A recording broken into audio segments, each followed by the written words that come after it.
Is everyone excited to get started today? Okay, one person over here. Beautiful lady. What's your name? Tanya. Can you give Tanya a round of applause, please, for actually having some energy this morning? Thank you. Now I'm going to ask everyone in the room once again, and I want to hear every single person. Is everyone excited for today?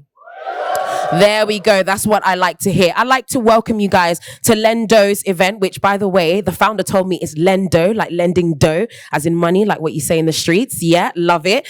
And today we're going to have a great time. We've got some incredible heavyweight speakers that will be joining us today to talk about finance, how to get it, how to ensure that we are in the right places and around the right people, because we know that finance is very, very important for business growth, for our futures. So we're going to be hearing some stuff as well. We've got also a chance for everyone to have a break in between as well. So please, if you can stay in the room, please do stay with me. Do not run away, because you want to hear everything that everyone will be saying as well. But I will shut up for now, and I'm going to hand over to the founder, okay? And I'm going to give you a tiny bit about who he is, just because I feel like you have to introduce people properly. He goes by the name of Demi, CEO, founder of Lendo. He is, of course, the founder and CEO, a funding platform which focuses on providing access to finance for underestimated entrepreneurs. Now, there's so much more. You can see it all in the leaflets that are in front of you, but please do put your hands together. Give him a huge round of applause for putting this together, to the one and only Demi.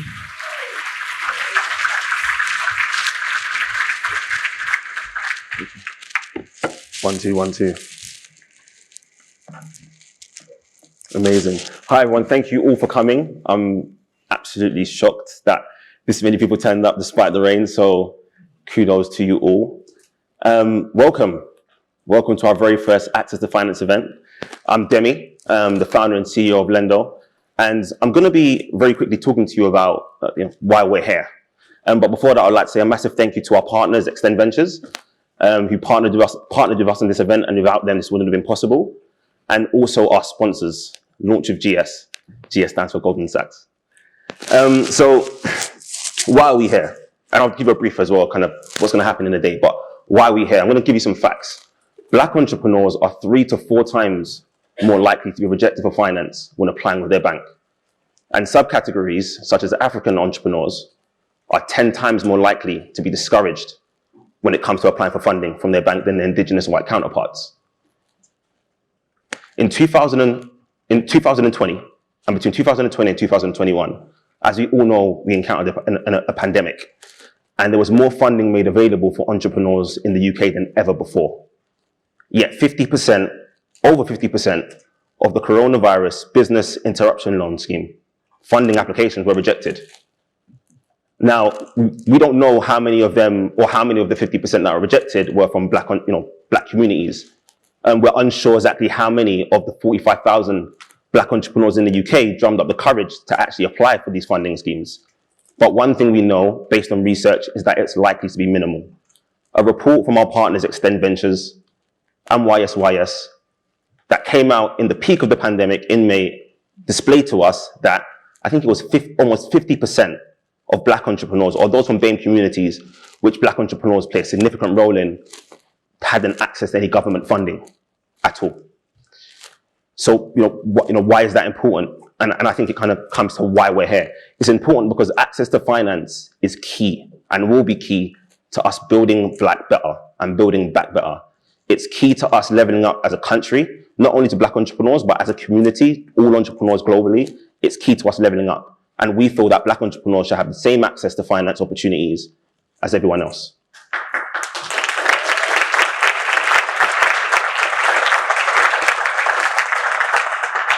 Thank you. So I'm gonna, unfortunately, Lord Hastings, due to work commitments, couldn't be here today, but he's recorded a video, and he's gonna emphasize a bit more on the access to finance opportunity and why we should work on this problem as a collective together, particularly around black entrepreneurs.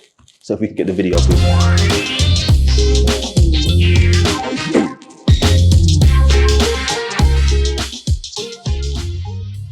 Hello, good morning, and welcome to Build Black Better, which of course is a takeoff of Build Back Better, but it has a particular significance for us, for me, for you, for all of us gathered in this conference today because we want to tackle the awkward question of how we release the investment finance necessary to ensure that black business of quality, distinction, and innovation takes to the stage and begins to become foundational, acceptable, and normal in wider society. So I'm speaking to you, Lord Hastings of Scarisbrick. I'm the chairman of the London Chamber of Commerce and Industry's Black Business Association, and also chairman of the Black Business Institute.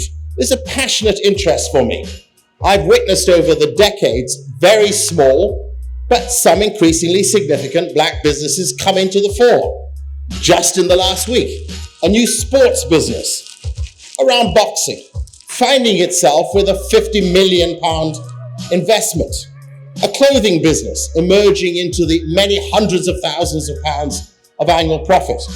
But a tech business now valued in excess of £100 million. A solar energy business valued in excess of £40 million. All black innovated, black established, black businesses.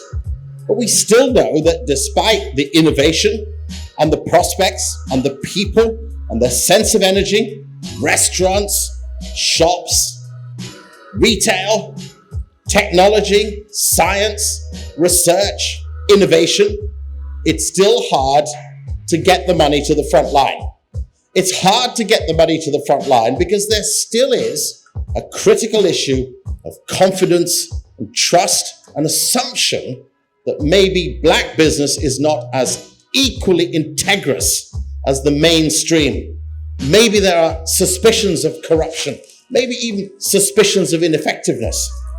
But over and above that, how much are we willing to work together to achieve the mainstream impact we need to make in the world that is beyond our own tight, close, and sometimes comfortable communities? We know when we look at the history of effective business in the Northern Hemisphere, in the Western world, it's not difficult to see that actually over the decades, even over the hundreds of years, businesses have learned how to amalgamate their services and products, how to work together to get the best out of finance, how to combine skills and energies in order to build their communities more strongly.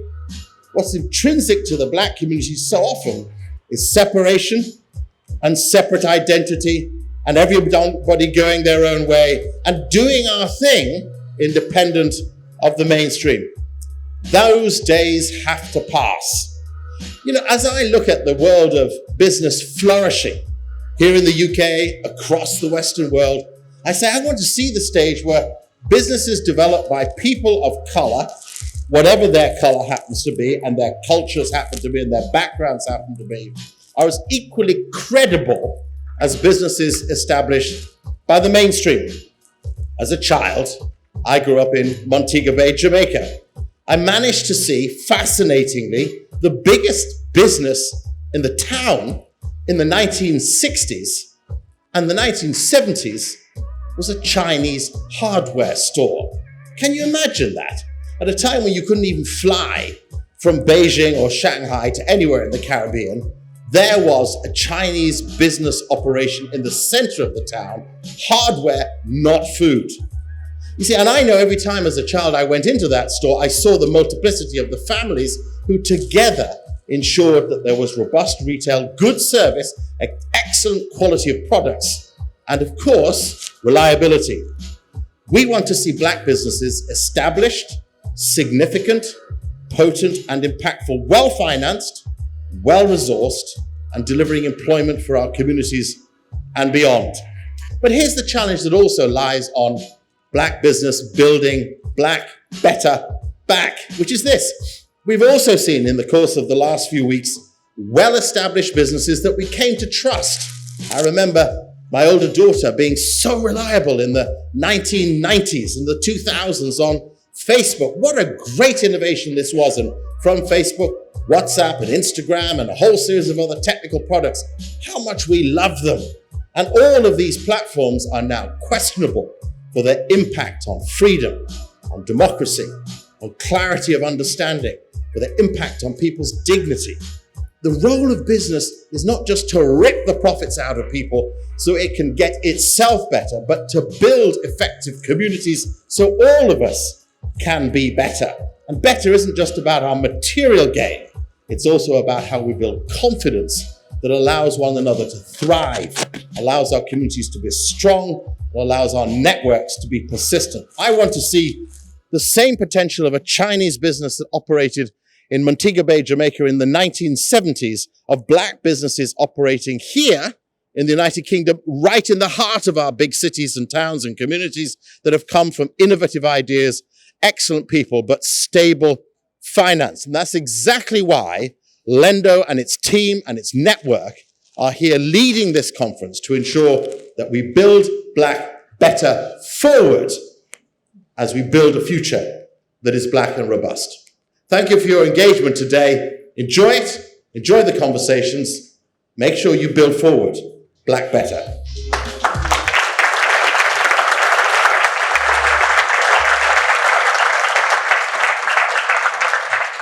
Thank you. Now we're going to have a brief panel. Well, no, we're going to have a panel. So I'd like to invite our moderator for the day and the founder of Extend Ventures, Erica Brodin.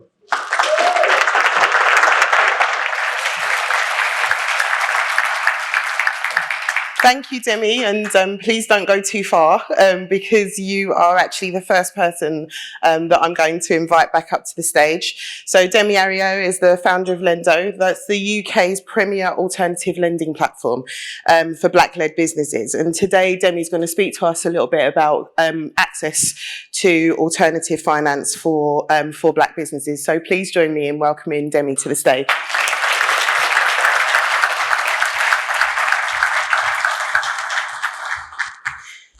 Next, we have Jamie Broderick. Jamie is, I guess, an angel investor, but he's so much more than an angel investor. He's also a CDFI aficionado.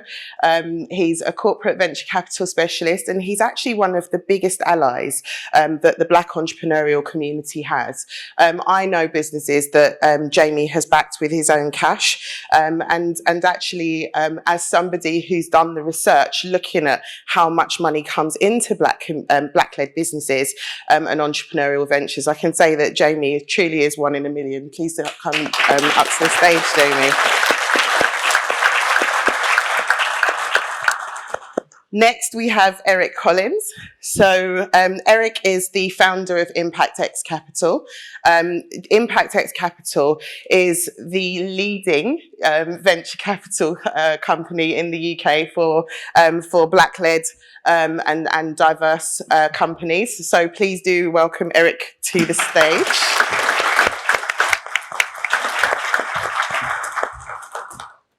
Next up, we have Carl Loco. Carl, I have to say, is an incredible young man. I say this not only because he's from Brixton and I'm from Streatham, but because he is he's the founder of Black Seed Ventures, the UK's newest venture capital fund that's exclusively for black-led businesses. Please do join me in welcoming Carl to the stage. Next up, we have, and this is last but certainly not least, Damian Thompson. And Damian is the Group MD of Retail Finance at Aldermore Bank. Who we have here, ladies and gentlemen, is probably one of the most powerful black men in UK banking today. So please do join me in welcoming Damian to the stage.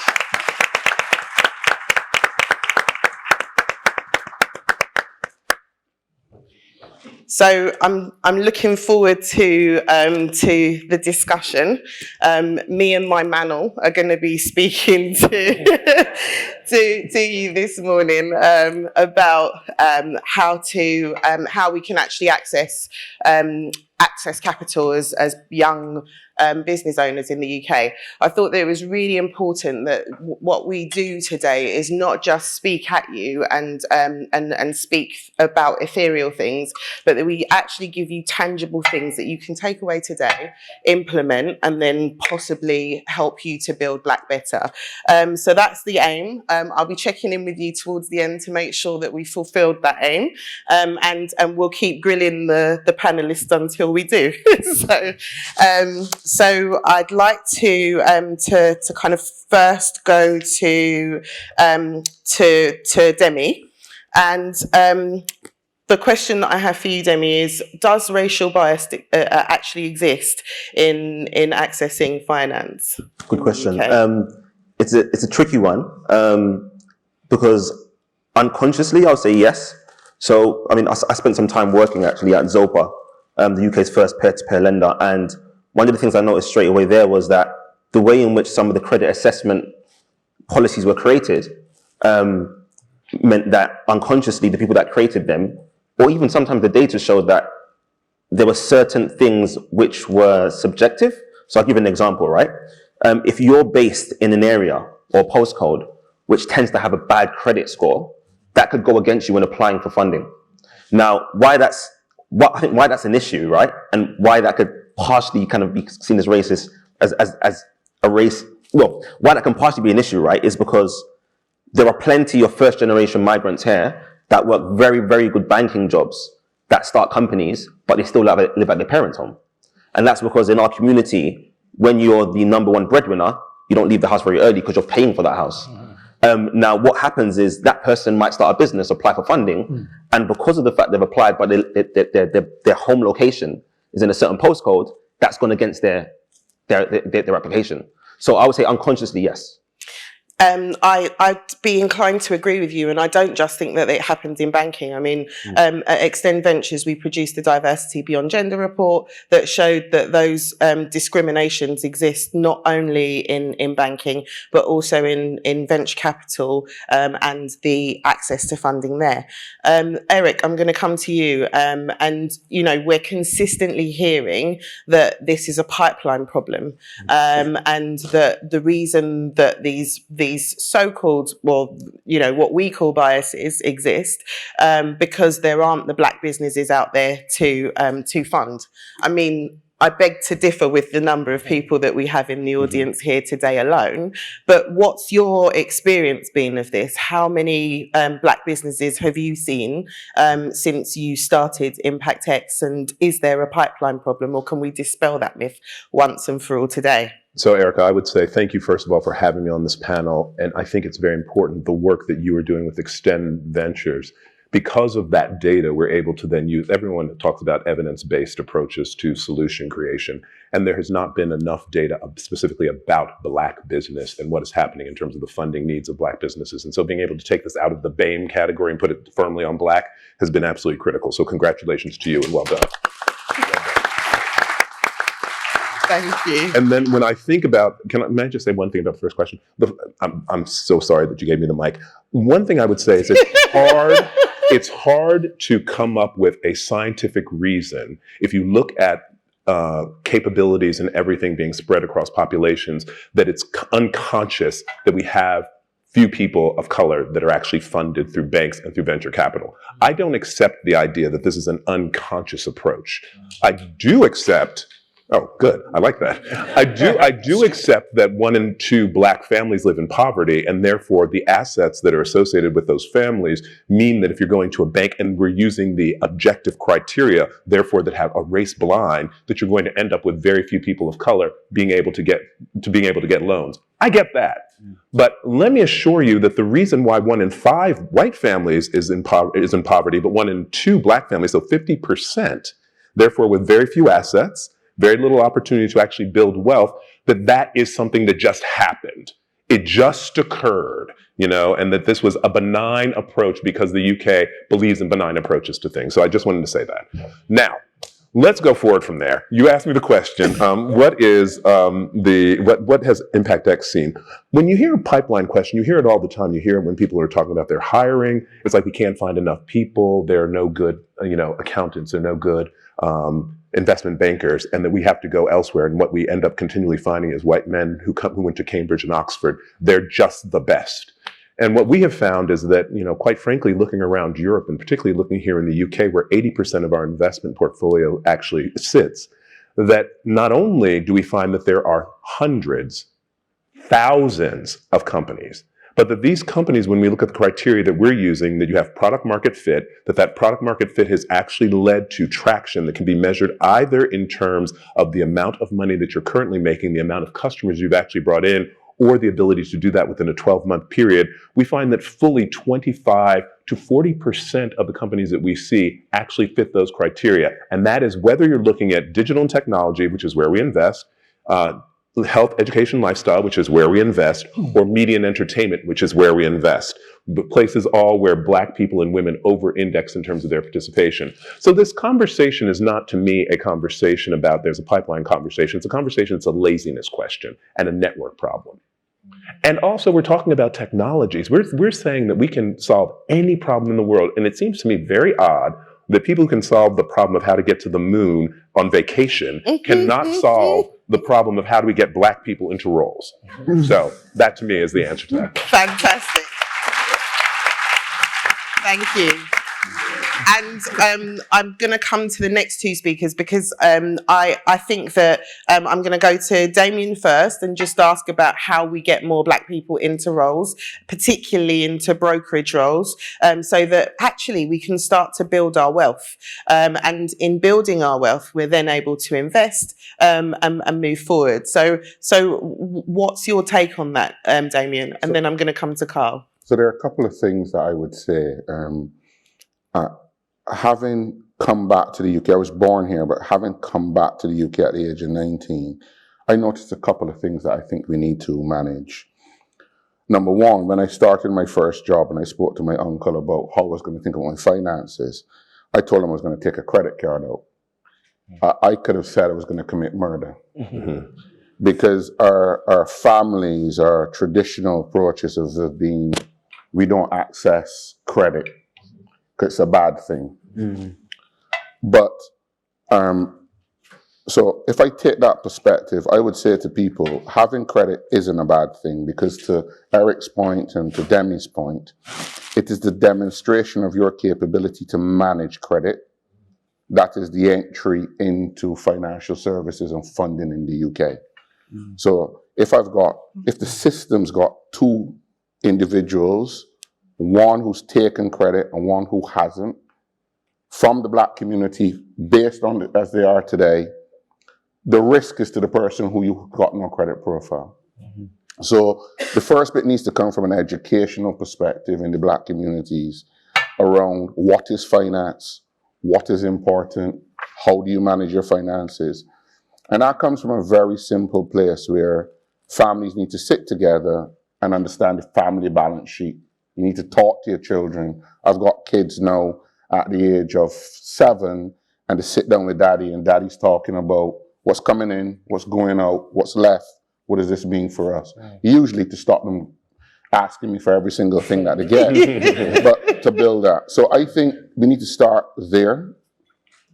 Next, I don't see many people, if you talk to people, particularly financial services individuals, many people don't grow up and think to themselves, I want to be a banker. We fall into these roles.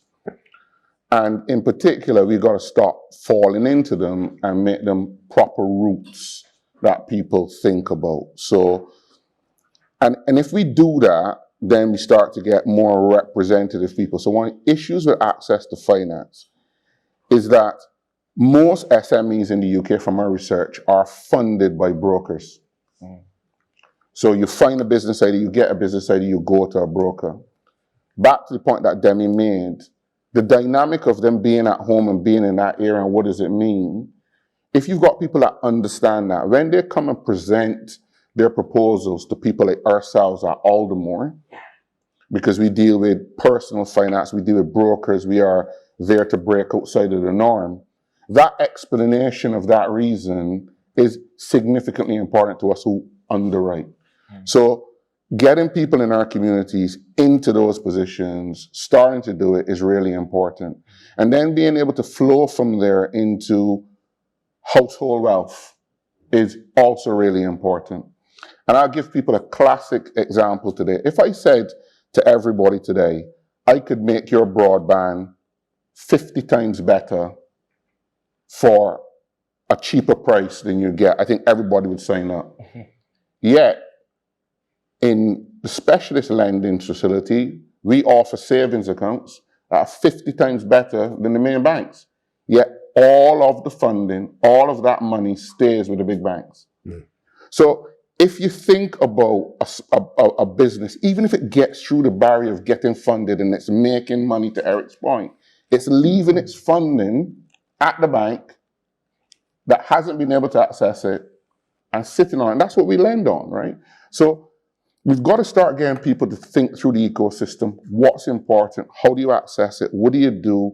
Every single savings penny you've got, how do you make sure that's reinvested for you? Why are you not letting 50 times interest just sit and getting nothing in a broad account? So follow-on question, how do I sign up to Aldermore?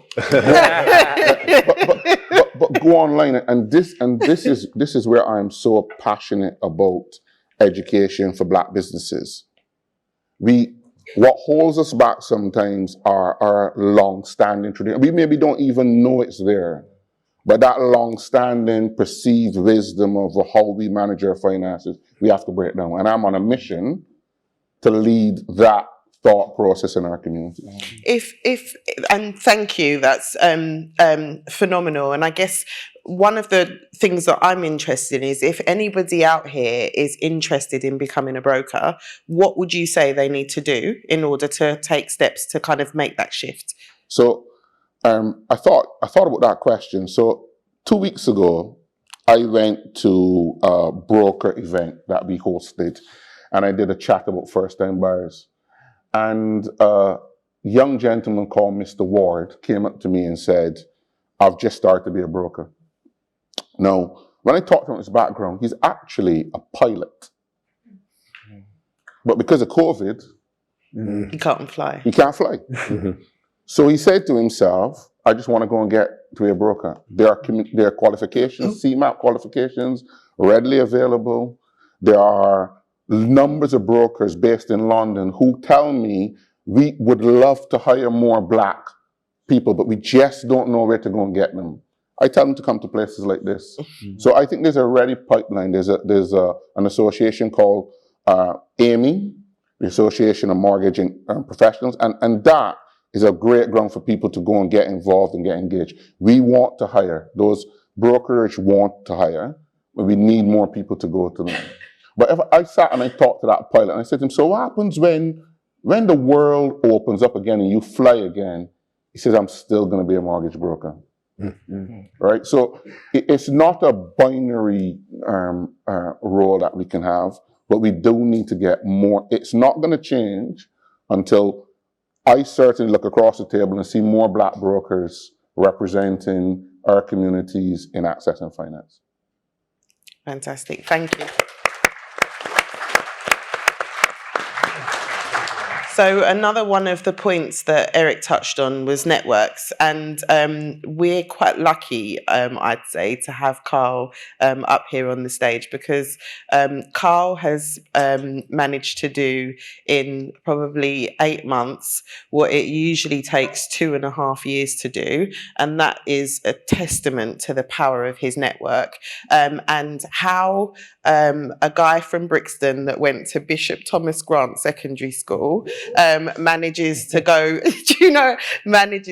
from that to being best mates with Sam Branson and what have you, is a story in and of itself. But I'm interested, Carl, in how you do that. How do you get people to sponsor you? How do you get them to say yes when to everybody else they tend to be saying no? Interesting question, and thank you for having me.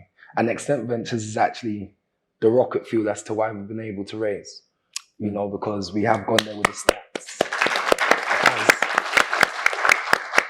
It's been quantified just how compelling and how unequivocal the Black experience is. So when we put it forward to them that it's more likely that we're going to get skin cancer than you're going to actually give us the money we need to move the dial, that hits home, so thank you.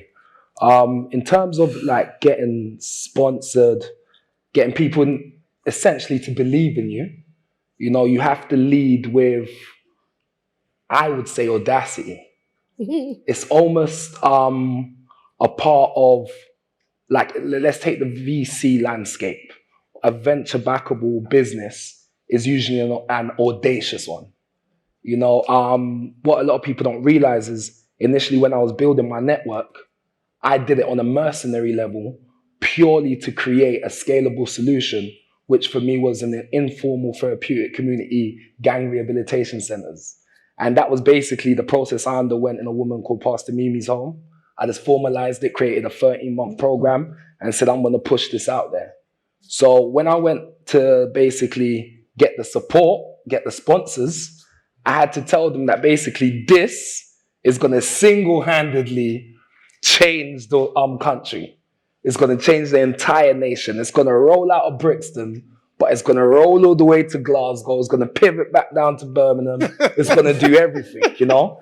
And the audacity of that and just how kind of big it was, that's what got them their endorsement, you know? And a lot of the time, especially coming out of particular communities, environments, households, we've been kind of churned out to be standardized citizens, you know, in a way where we kind of present the standard, but standard ain't cutting it, especially in this day and age, you know? So I would say like the audacity of the vision, that was a compelling part. And then when I met them, I got to be honest, I had another thing going for me. And I'm not too sure how, I know there's many routes to that point, but it was a point where I humanized them. You know, approaching a human being as a human gets a human response. And it seems like trivial, but it's an interesting kind of dynamic. You know, I came from a background where I was privy to violence. And like there would be those that had kind of mammoth kind of statuses or whatever it was on a street level.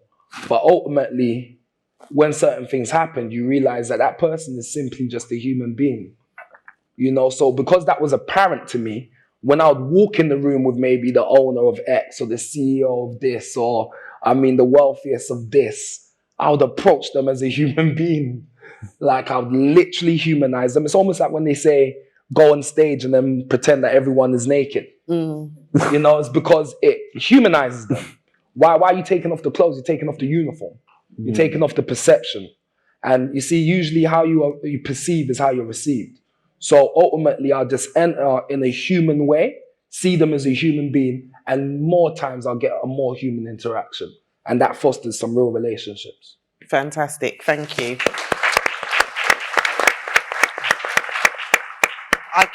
I can sort of back up some of what you're saying with evidence. I've just done a piece of research at the LSE, and one of the things that came from that research when I spoke to Black women was the fact that we're taught to be humble, and that works against us in so many ways across so many levels. So if there's one thing that you take away from today, as the people sitting in this audience, stop being humble. Start shouting about your achievements.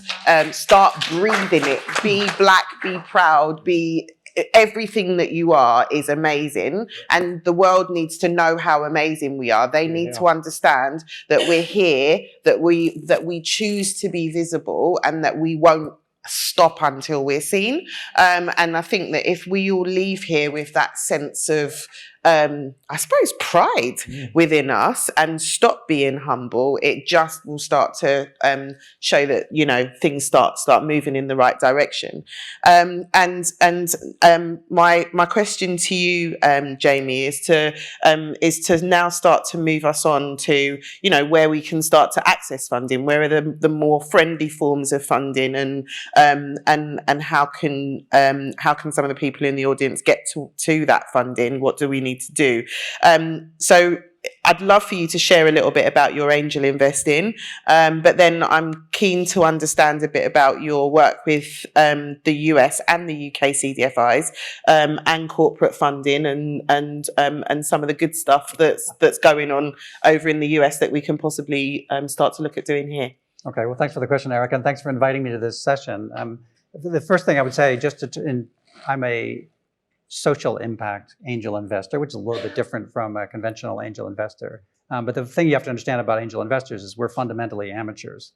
So I'm going to describe things to you, and then Eric is going to correct me when I get it wrong because he's the professional. But I think the way to think about it, I mean, the way I think about the sequence is you start with friends and family. We discussed that a little bit. Those are investors. Those aren't investors. Those are people who love you, who are loyal to you, and maybe have some money, but they're not really assessing the investment proposition in the same way. And then at the other end, you have people like Eric who are venture capital professionals. They do the due diligence. They're trying to come up with an economic proposition. And then in the middle is the angel investor. In the middle, and I would say not so much the middle. I would say maybe more on the professional side, the venture side. But at the same time, so we do due diligence, and in some cases, if you're part of an angel network, the due diligence can start to look like a venture investor. But at the same time, we're amateurs, and we're driven by passion. We're driven by themes in a way that I think venture capital is less so.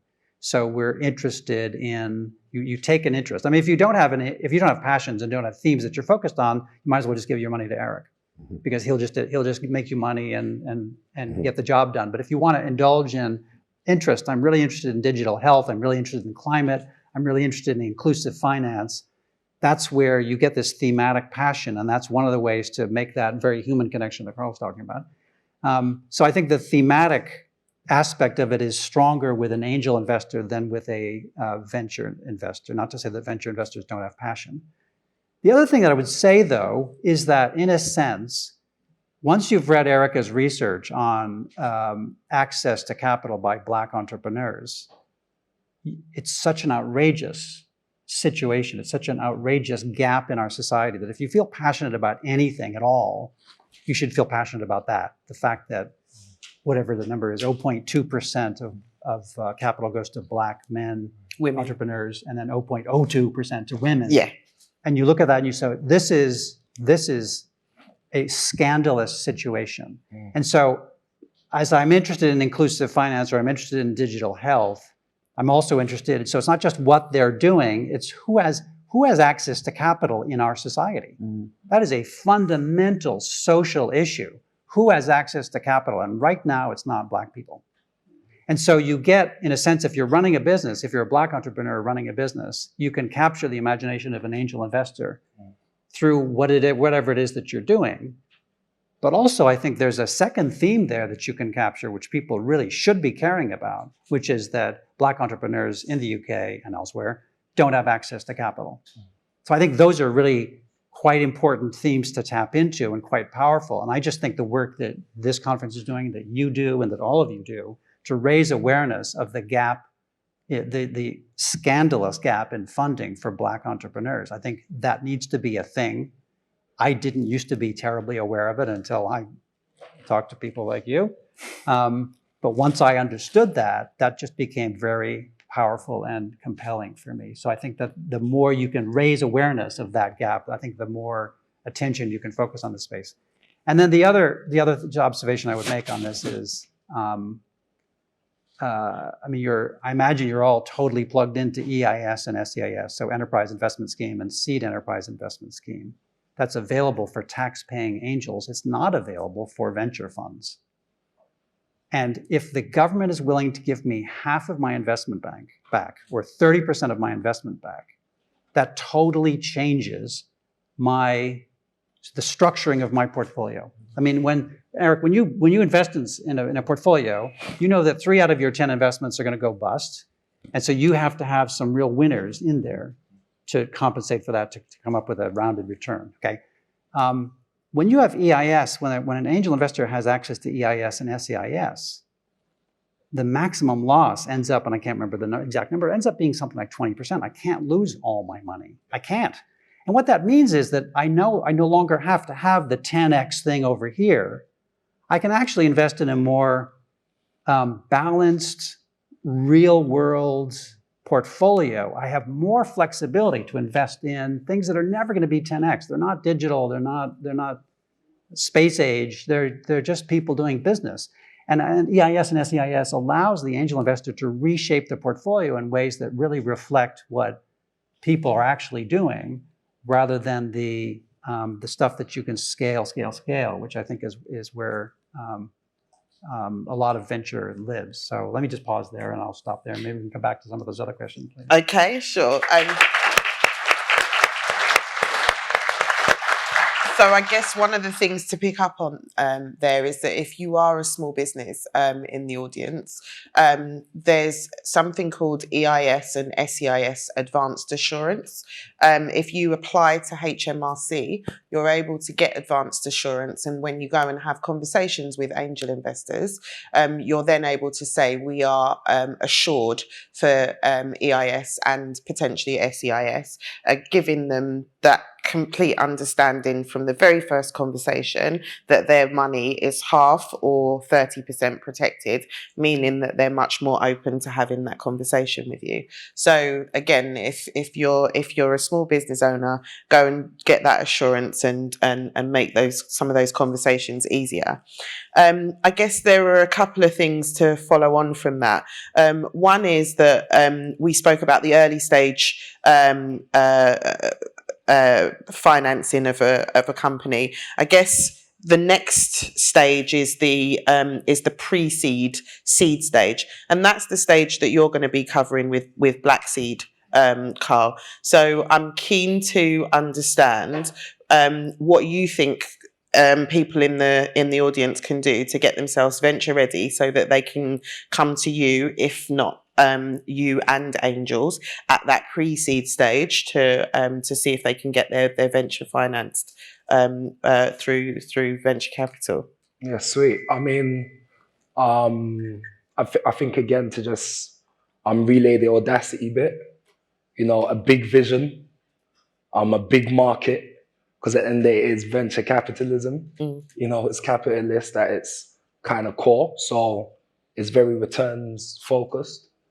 I would say relevant teams, you know, so you got it's clear that maybe in the last decade of your professional kind of life and work, it shows that you are passionate about the solution that you're bringing, you know, and the customer that you're serving. Ultimately, because it is venture again, it is around the 10x returns, or the prospect of a 10x return. You know, again, this is where the audacity part plays heavily in, you know, because the majority of VCs understand that the majority of their portfolio won't 10x. You know, it's not for the majority to, it's for the few to, you know, because that's going to return the fund and then some. You know, so as long as you can present yourself as potentially one that might be able to do that, it makes you a bit more viable, you know? So that being said, having a scalable product, you know, that tends to help. So whether that's technology or tech-enabled kind of product, that is obviously a bias at the time, you know? So, I mean, mainly I would say audacity. If you've heard anything, hear that, because ultimately, like, let's say take Black Seed. And again, when it is seed investment as well, it is very founder-centric. You know, like, this is not so much around like the numbers, that's later stage investment. You know, obviously it helps if you have some traction. That again is another buzzword for VCs. You know, you got some traction, you got some pre-orders, you know, you've been able to make X amount MRR or whatever it is. That again is another kind of, because it shows that there is an appetite, you're already in motion. You know? MRR is monthly recurring revenue, Yeah, right? yeah. Okay. Yeah. So I mean, it, like, that being said, ultimately, like, just okay, let's actually put it to Black Seed. We came and we said, listen, we are making the Black Silicon Valley in Brixton.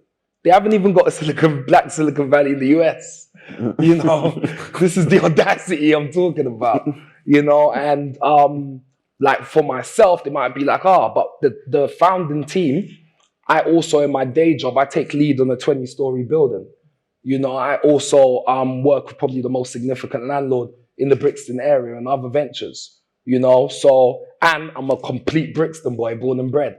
So when you actually check it and you unpack it, you're like, oh no, the team has a connection to it as well. It's got the audacity ultimately, like, they invested in tech, so this is scalable, you know. So, all right, cool, I'm going to put my money here, you know. So as long as you can kind of create some sort of symmetry like that, you present yourself as more venture backable. Brilliant. Thank you. And now I'm bouncing straight on to you, Eric, because you're the next stage after Carl. So Carl's pre-seed and seed, you're later seed, and looking into Series A. So what do you want to see? So, you know, you've had your first money. It could have been from angels. It may have been from a black seed. What kind of metrics are you looking for from founders? And we do have a large set of organizations who invest before we do and or incubate and accelerate companies. I see in the back Andy Davis. And so Andy Davis's 10 by 10 is one of the organizations that has been incubating for years some of the most interesting companies here in the UK across category. So Andy Davis back there. So what we're looking for is, you know, I've got a problem. Let me tell you, I have a problem. I am collecting money from various high net worth individuals and institutions, and they expect a return. As I said to someone the other day, they are not your parents. They are not going to forgive that you did, because the business that we're in is you want to raise another fund. So I've got to actually return their money, and in a relatively short period of time, and in an extreme valuation. So I have to have an extreme return for them. And we're an interesting organization because we have to return on two levels.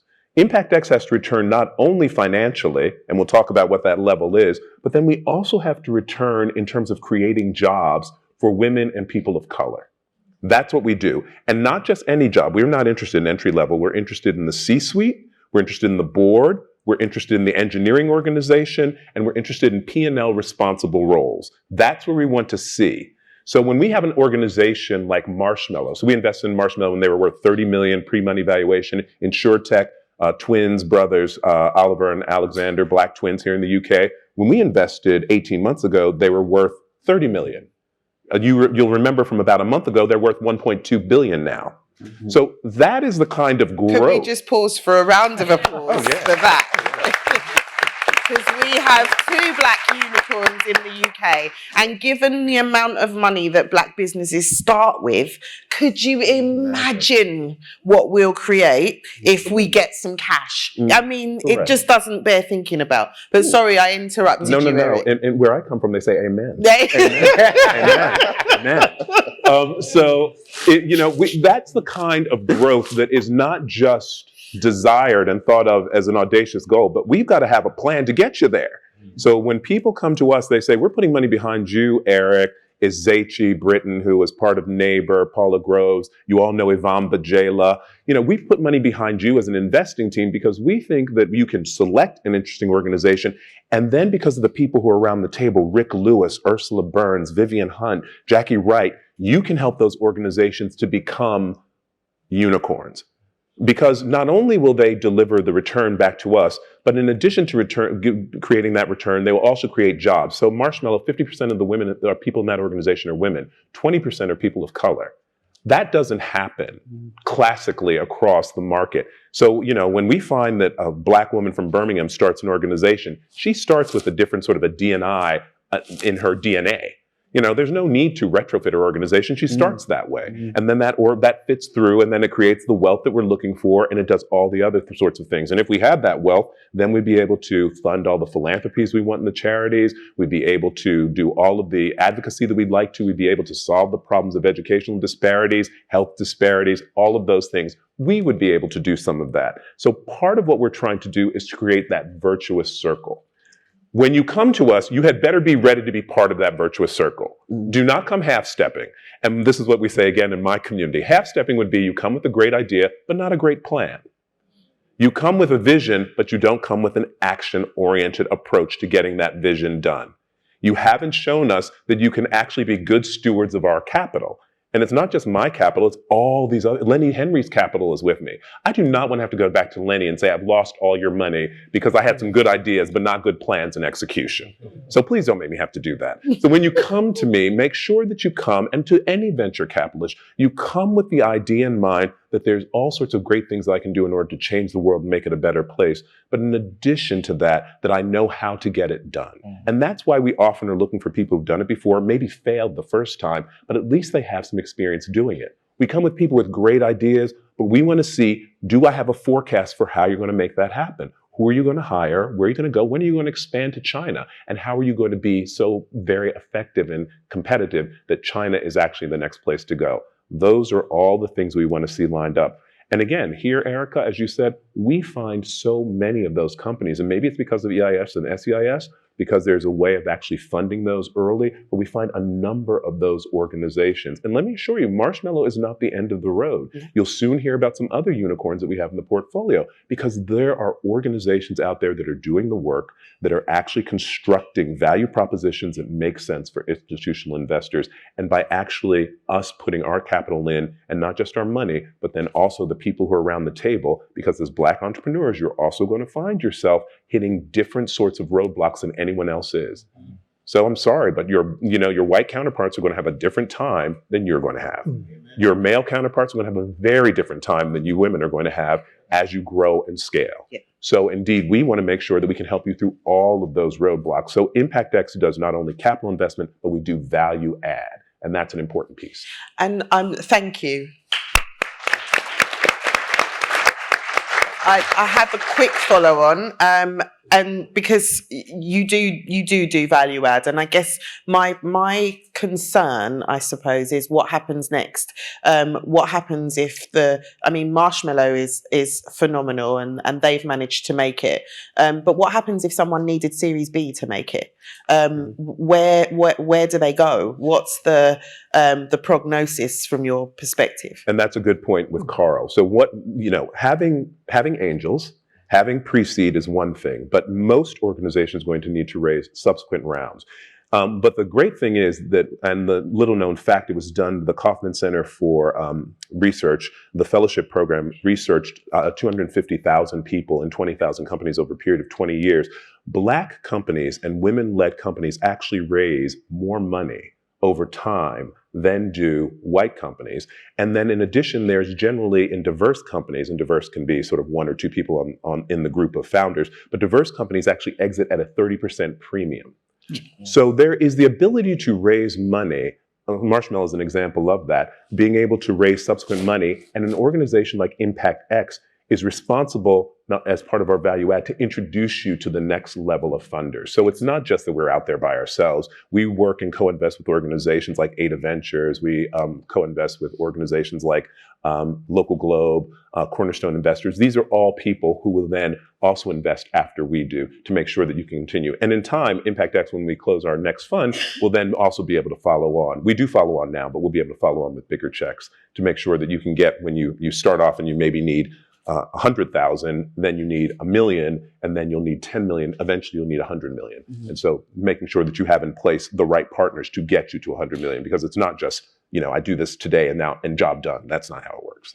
And I think, thank you, Eric. I guess I think that one of the things that we need to do as the Black community is take some responsibility as well for making sure that we can put into some of these funds. And to that end, I'm going to come back to you, Damien, just for your thoughts on what people can do to start to build their wealth, but then also intergenerational wealth in their families, and then start to invest and invest wisely into our community.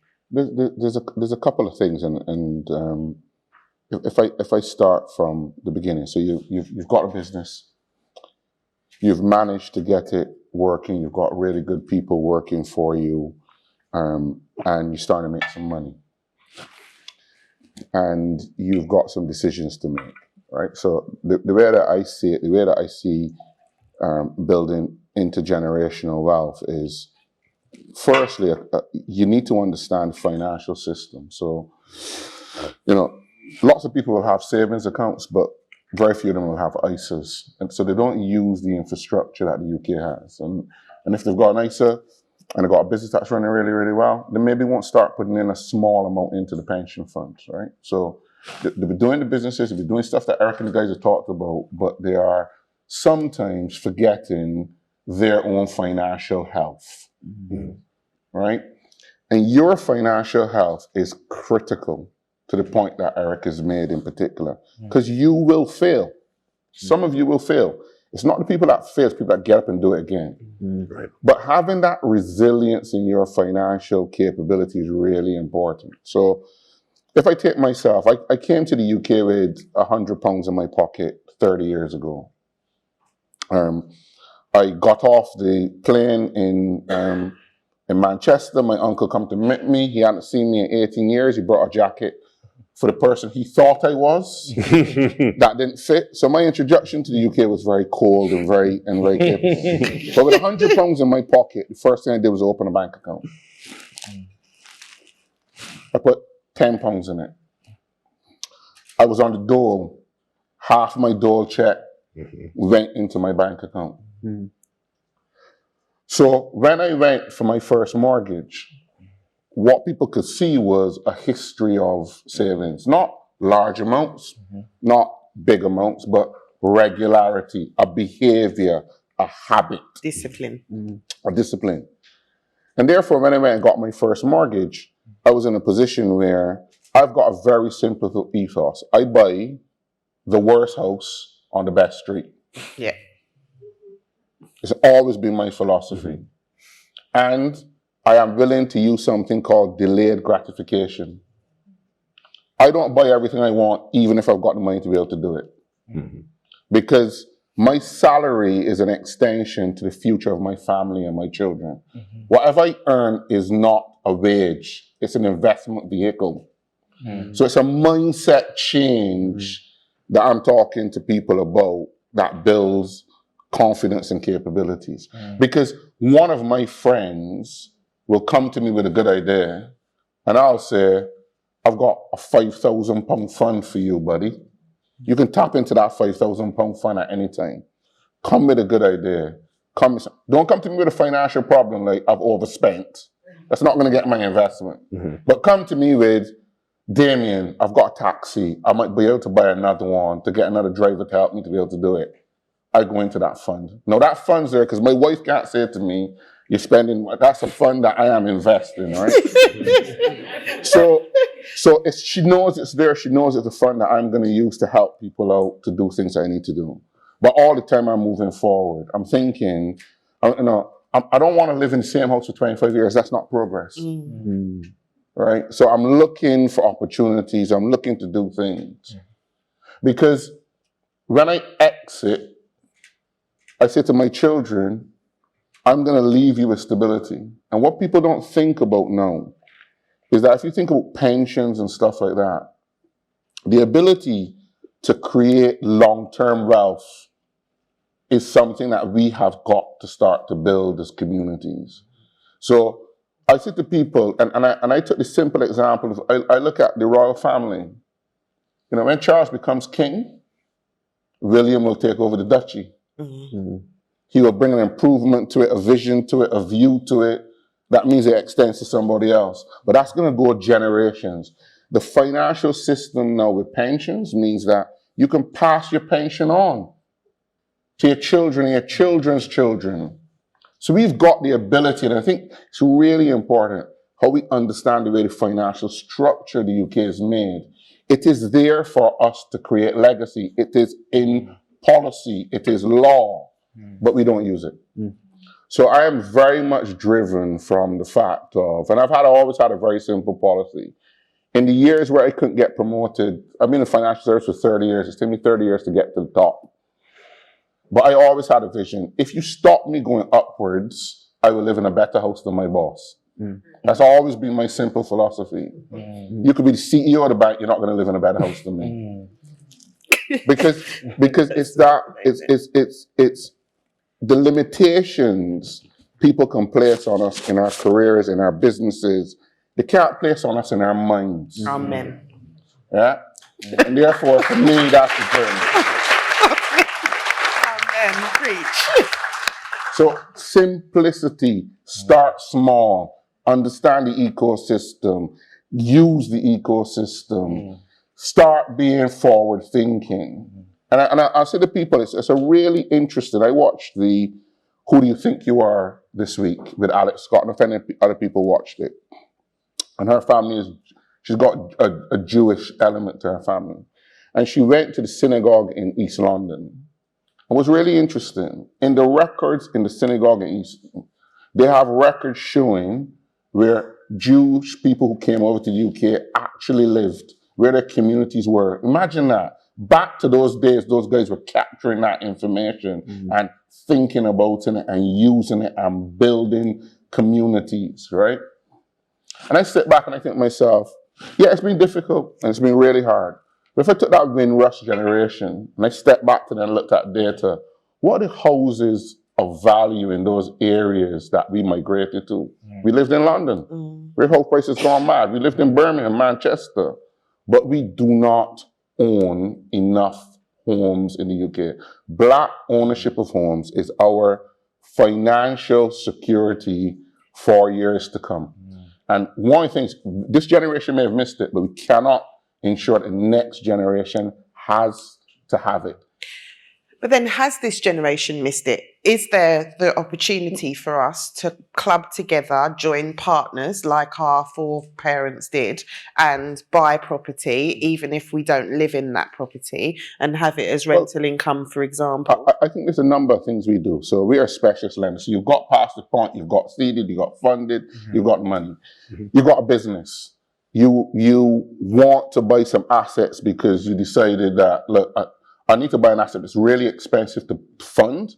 We'll fund that in asset finance for you at Aldermore. We'll fund that in the specialist lender. You've got a really good business. You've got invoices out, it's growing. We'll give you invoice finance, right? You've got a very small credit record, or you've had problems with debt before, but you've shown us that sustainability. We will lend you money to buy a home, right? So the access to finance for people of color is there. It's always to the point, whenever you're doing your building, your seeding, think to the future, right? You've always got to be thinking about the next step. If you don't think about it, nobody's going to think about it for you, right? So Eric's going to help you with your business. You're going to do stuff you need to do. He's not going to sit down with you, the fund, and go, so how are you looking after your cash this month? And how are you doing your investments? That's people like me, right? That's why people like me and people like us need to be in those jobs. In those jobs in banks, learning how finance works. It is sometimes the big things we look at. I'll trust people to get into the really small detail. Your personal finances is the biggest reflection on how you think about presenting success, that audacity, that confidence. It starts with a pound. Thank you. So my final question, and I'm going to ask for a fairly speedy answer, Jamie, is just the role of CDFIs in all of this, and what's happening in the States that could potentially be kind of co-opted here that might be able to provide an alternative route to financing. Well, I think Please do, audience. Sorry, Jamie. Please do, audience. Get ready with a few questions. I'll come and take a couple in a moment. there are two things that are really striking about the US market. One is there's a very well-developed ecosystem of community development finance institutions. There are 1,200 of them. They disperse billions of dollars every year. Many of them are based in poor communities. Many of them are focused on Black communities and Black entrepreneurs. There are Black-owned banks in the US.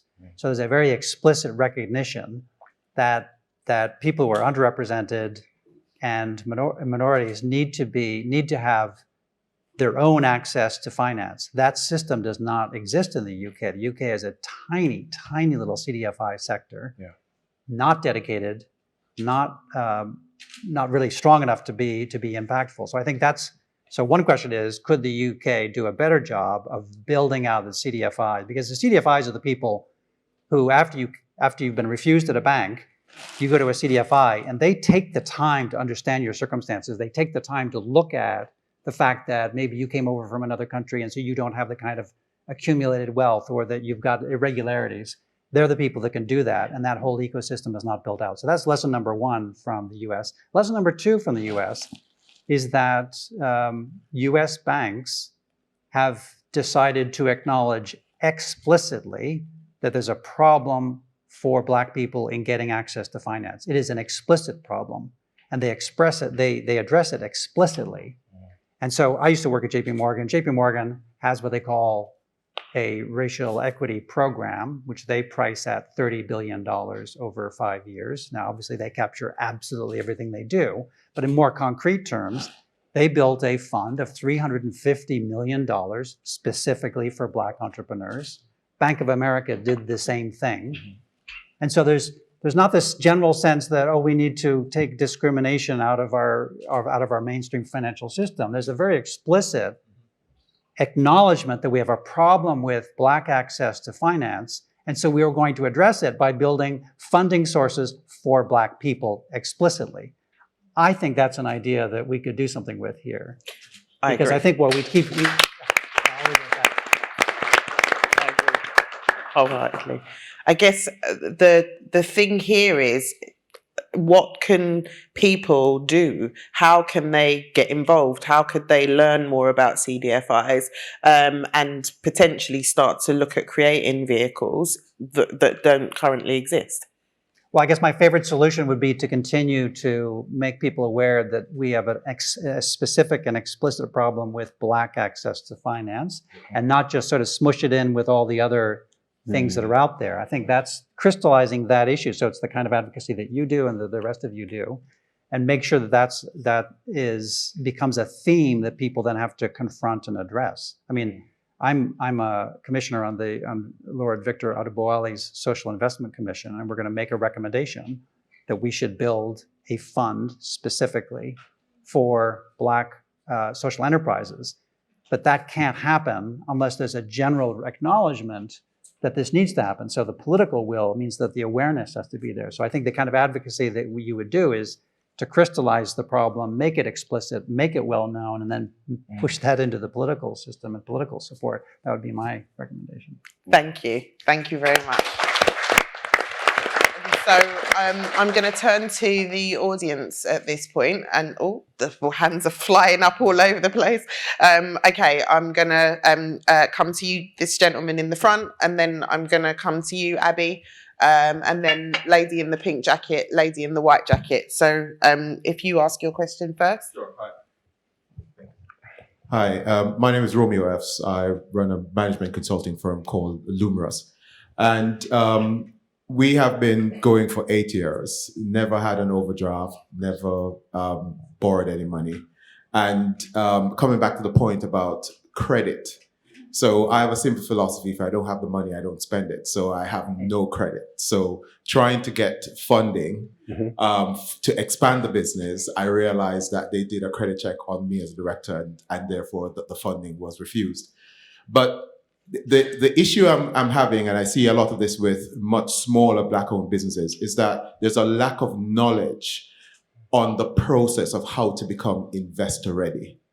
So, there isn't a playbook with templates that, smaller because Black owners start businesses out of a passion or a vocation, right? So they are great mechanics, but don't necessarily know how to run the garage. And so therefore, having that knowledge in terms of how to prepare themselves to become investor ready, would be a great thing. So I don't know if that's something that you guys have kind of identified as an issue that could help Black-owned businesses to either get angel investment, seed invest, or even much more investment. I'm going to answer briefly, only because you mentioned the word playbook, and I know that David McQueen has actually written one. So as far as I know, there is a Black Entrepreneur's Playbook written by David McQueen. I'm not sure if he's here today, but certainly look him up on LinkedIn, and I'm sure he'll provide access somehow to it. But please do answer. Who would you like to answer the question, just generally? I mean, Eric or Jamie, because and Carl as well, because they're the ones that. I would say that I would look at 3 organizations because I believe that one of the things that we do find is that you need to understand, and there needs to be a sophistication. If you were going to go to Russia and you're going to do business in Russia, you better learn to speak a little bit of Russian so that you can actually exist in the common parlance. Or if you're going to China, learn a little bit of Chinese, because otherwise you're not going to be able to transact business. The same way with funding. You have to understand the language and actually present in a fashion in which the funders can understand what it is that you're doing and can compare it to everything else which is happening. In my opinion, there are a whole bunch of organizations, plus the internet. I think the internet is a wonderful thing that actually has a great amount of very free information about this.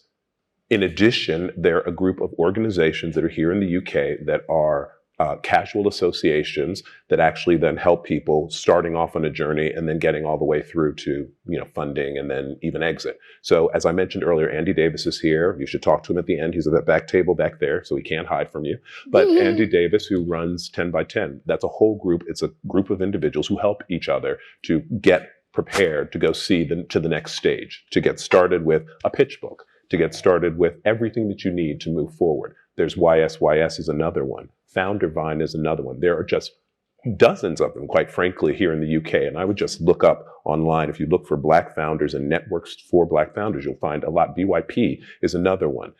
So I would be accessing those. After you get to a point that you're a bit more prepared, then you can actually go to places that not only combine knowledge, but they combine knowledge with financing. So they'll put some money into your organization and then make some introductions. In the US, there are things called 500 Startups and Y Combinator. But then here, there are places that also do similar types of things, and there are a bunch of incubators. SoftBank has one. There's another one by Entrepreneur First. There is just many, many of them. It depends also, though, what their criteria are. So most of them are looking for a criteria that is not you taking unless you're taking a consulting firm and making it a tech company, they're not really going to be interested because those don't have multiples. Those businesses just don't have the right kind of multiples. If you're going to make it to a tech company and you say, I've been consulting and I know how to make this thing work, and then I can scale infinitely around the world into many different countries, all sorts of territories, and many different languages, then you have a product that someone like 500 Startups would be interested in hearing from you. Other than that, you need to be looking a little differently. Hopefully that helps. That was a thorough answer. Yeah, it was. Thank you. Does anyone have anything to add to that, I would say? Could I say one thing? I think another thing you need to be mindful of as well is, like Eric mentioned, your type of business, right? So if you're going to kind of start a tech business, then there's an avenue you want to go down to get an investor ready. If you're going to keep it consulting, then there's an avenue you want to go down, maybe, which is going to be more CDFIs, considering the fact you don't have bad credit, you have thin credit, which is when you don't have any credit. Or when you want to go to maybe, I don't know, startup loans, who might be able to help you get access from the government. So I think it's really about firstly understanding where am I going with this? Let me look at the end and let me work backwards from the end. And then that will tell me which direction I should go down.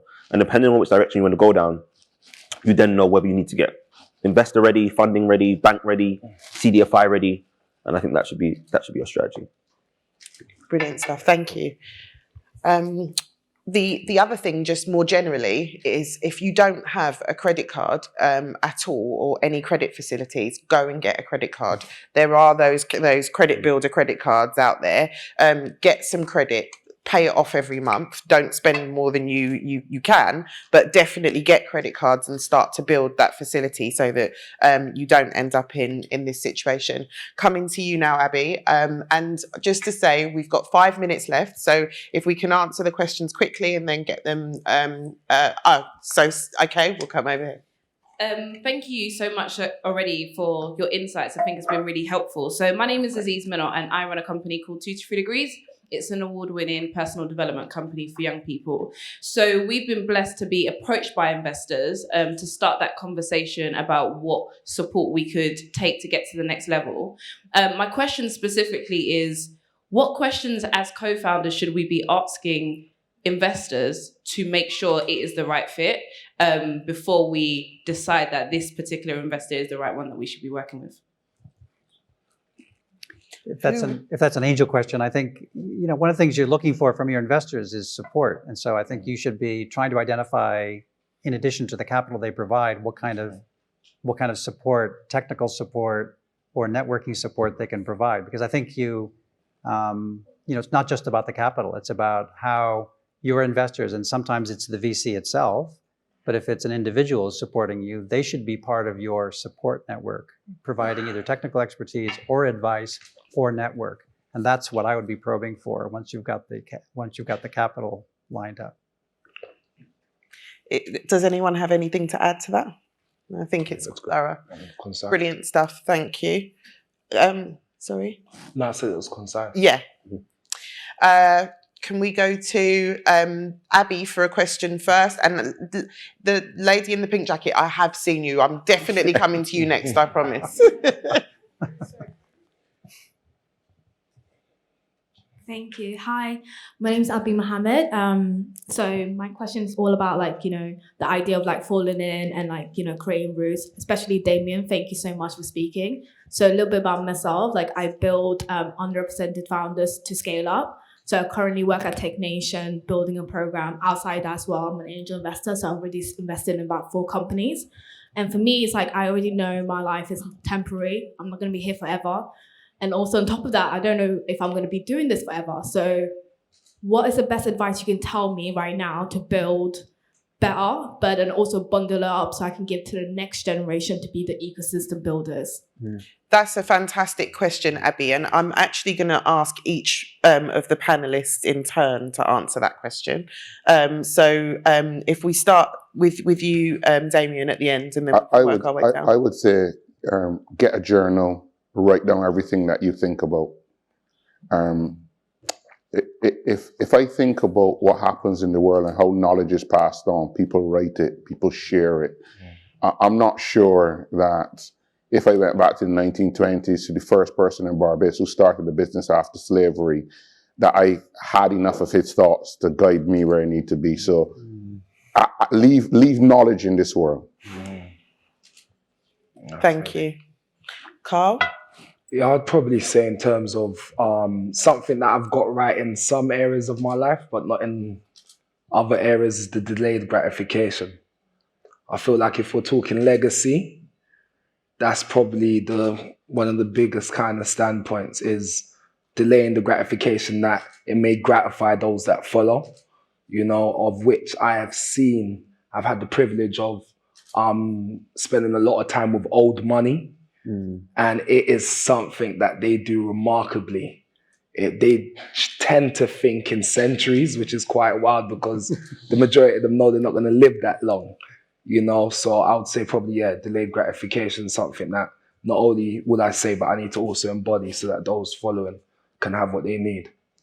Thank you. Eric? There's a person here in the UK that I call the Godfather. He is the person who helped us to start Impact X. He actually convened a meeting of some of the grandees of the UK at his home in order to make things happen. His name, and you actually see him in a few minutes, his name is Tom Alube. And Tom Alube once said something to me. He said, often what I find, and this is something that's really stuck with me, people want to give back before they actually have gotten themselves in a position to give anything. I was so struck by that. So there's so many young people who want to start charities and want to give, but the question, have they actually perfected their own journey in the world? Have they actually gotten all the lessons and sort of milked that completely in order to be able to give at the highest level back to their communities? So that's one of the things. So I would say, in terms of maybe even delayed gratification, let's delay a little bit in terms of getting back into it. And then giving on to the next, let's get ourselves in a space where we are actually even a better sort of a foundation for the next generation. And then we'll think about how to get to the next generation. Keep it in the back of your mind, but the forefront of your mind is, am I doing everything that I can to actually build a good foundation for others to stand on? Great stuff. Jamie? I would just say that most people build their lives incrementally on what they've already experienced. And I think if you're blessed with a vision, a multi-generational vision, what a fantastic opportunity for you to cast your mind forward and then work backward from there. That would distinguish you from most people, although I would say that most people in this room probably are visionaries of one form or another. But I think it's a very powerful way to frame how you build your business and how you build your life, by starting with the end point and then working back. And I think you come to a very different conclusion than an incremental build on what you've experienced already. Fantastic. Thank you. Demi? I think it's bringing, that next generation, those people that you kind of have identified now along with you in your journey, and mentoring them. I think, it's very easy to tell people to do things, but I think when they see you doing things, it's a totally different lesson in itself. So I'll definitely say mentorship. Thank you. And to the lady in the, is it pink or red? It's red. It's okay though. There you go. It's okay. So my question is for Damien. So in regards to, not having credit, when I bought my first home, that was a major problem for me. So I quickly went out and got a credit union loan, which was fantastic. I was able to buy my first home. I'm now looking at service apartments with friends, going in with friends with service apartments. So my question to you is, what's your thoughts about service apartments? And my question to the panel is, a lot of the time when I'm asking for funding, I'm failing at the application form stage. I'm not filling it out correctly. I'm not putting enough impact and, outcomes. So is there, I suppose, a playbook that can help with that, filling out of the application forms and things like that? Okay, so Damien, we have to wrap up. So Damien, if you take the question. So what I would say is friends and investment, start making sure that it's very clear what the shape of that investment is. So be very professional and get everything locked in and everybody clear. I'll go back to the question to the point you made too, is everybody wants to put a little bit of money in, but what's the vision? Start at the vision and work back. So if I'm in this for 6 months and you're in it for 20 years, we got a problem. Right? So I would say start there. The biggest thing about investment in any type of property business is location and reason. So if you tell me, Damien, I've done some research on high speed 2, and I think house prices in this area are going to go from there and there, and the employment's going to work, great investment decision. If you tell me there's a block of flats being built next to the water with no tube station, the investment decisions might be wrong. So just think. And with regards to funding, there are specialists. Granttree is one, and there are various people who write grant applications if it's grants. If it's other types of application, someone on the panel said it earlier, when we're playing a game, we need to learn the rules of the game first. If you learn the rules of the game, you better understand how to navigate the waters. And so it is just about learning who it is that you're going after, what they're looking for, and then tailoring your application to meet their needs rather than putting in a standardized application. It would be my opinion on that. I would love to thank the panel for your wisdom, for your candor, and just for an excellent panel. Thank you to Damien, to Carl, to Eric, to Jamie, to Demi. Thank you very much.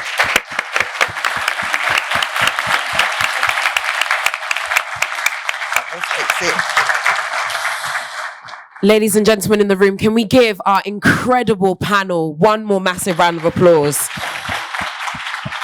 I mean, I don't know about you guys, but I have pages and pages of notes. For a second, I even forgot that I was hosting the bloody event.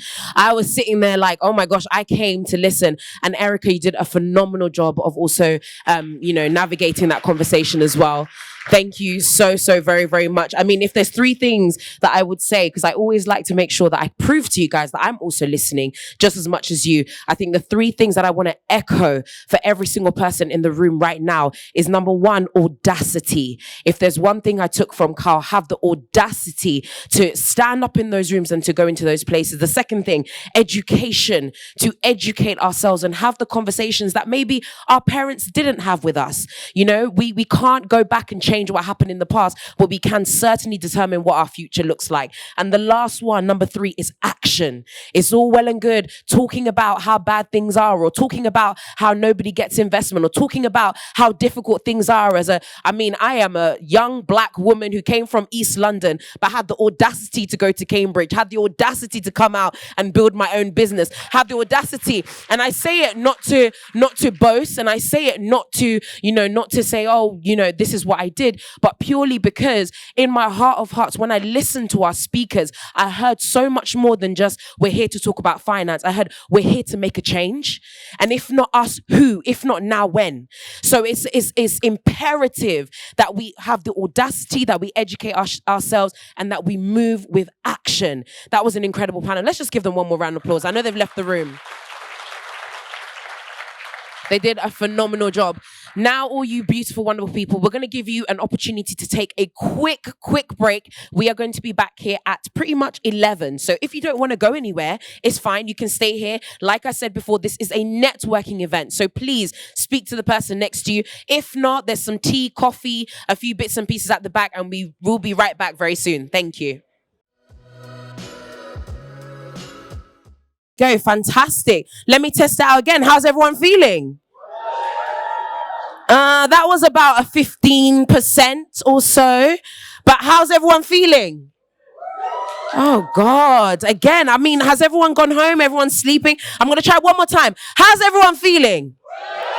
There we go. Welcome. I know that some people obviously were sliding into the room as we went along. Welcome once again to Build Black Better. Here, an event put together by Demi, who is the founder and CEO of Lendo. And today is all about how we can get or bridge the gap, should I say, between young Black people, whether it be Black entrepreneurs or Black people in business and finance, and bridge the gap between finance and some of the lack of it as well. Now, we've heard some incredible speakers. I mean, I know that we can't deny how amazing our panel was before. And now I'm about to hand over to an incredible woman who's about to join us right now, all the way from Goldman Sachs. Her name is Sheun, and she's going to be having a sit-down conversation with an incredible gentleman that one of our, I think it was Eric, actually gave little hints about who he was, by the name of Tom Lube. But do you know what? I'm going to let her do the introductions and do it formally. So can you please put your hands together for Sheun? Thank you. Testing, 1, 2. Good morning, everybody. Okay, great. I was wondering if the microphone was working and people could hear me.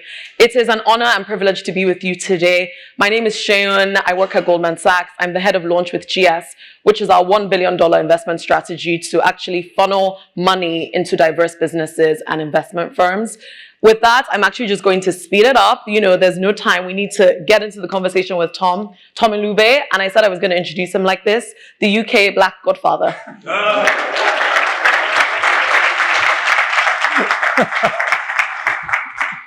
Thank you so much, Tom. Thank you. That's so embarrassing. So this is all about Black business, entrepreneurship. You're obviously a very successful entrepreneur. You've been able to sell businesses. You've gotten lots of accolades for this. And you still managed to stay under the radar, slightly elusive, which I think is a lesson for maybe people in my generation. But getting straight into it, I have an idea. I want to build a business. Where do I begin? Okay. Okay, so what I'm going to do today, I'm going to be pure entrepreneur. You know, sometimes I do different things. I sit on boards, this, that, and the other. But I think for this session, let's be entrepreneurs, and that's what I am really. I don't invest at all. I've never invested in anyone's business. So if anyone says to me afterwards, "I have this business idea, would you invest?" The answer is no. What I do is I start with a blank sheet of paper and I build businesses. So what would I do? So first of all, I need some money. We need some money for this business idea. Actually, there's a step before that, which is, do you really want to do that? Yeah. You know, that a lot of people sort of think, I want to be an entrepreneur. I want to be an entrepreneur. What I hope to do in the next 25 minutes is all of those of you who think you want to be an entrepreneur, but you don't really, I'm going to try and put you off. So you go and get a job and do your job. The rest of you, the 10% who actually want to be entrepreneurs, let's talk about that, because it is tough and difficult and dirty, and you roll around in the mud and nobody hails you and so forth. But you love it. It's addictive. So first of all, you and I need to decide, do we really want to do this business? Are we really going to go out there and play that game? Do we know how long it's going to take? Do we think we're going to sell this business in 3 years' time? We're not going to sell it in 3 years' time. We're going to sell it in 5 years' time, and then we're going to have a 2-year earn out. So we're not going to see any money for at least 7 years, maybe 9 years. Is that the game you want to play? Or are you kidding yourselves that it's all just going to come together like that? Because that's how long it takes from start to finish to play this game. Then we're going to need money. We're going to go to friends and family. They talked about friends and family. I sit on the other side of the fence. So when I'm raising money from friends and family, I say to them straight up, I am going to lose all your money. So do not even think of giving me your money unless you're ready to lose it. Because friends and family need to know that I'm not going to make any money for them. And if I do happen to make any money for them, then that's great. There was a time my mother-in-law, I was starting a business and she knew I was starting a business. She said, oh, can I put £1,000 in? I said, no. She said, why not? I said, because however much I say to you, I'm going to lose your money. For the next 30 years, you're going to be saying to me, Tom, you've lost my money. So you kind of need to know, if you take money from friends and family, you need to know which ones genuinely understand that you're probably going to lose their money. You might make them money, but you're probably going to lose it, and they're good with that and they can afford it.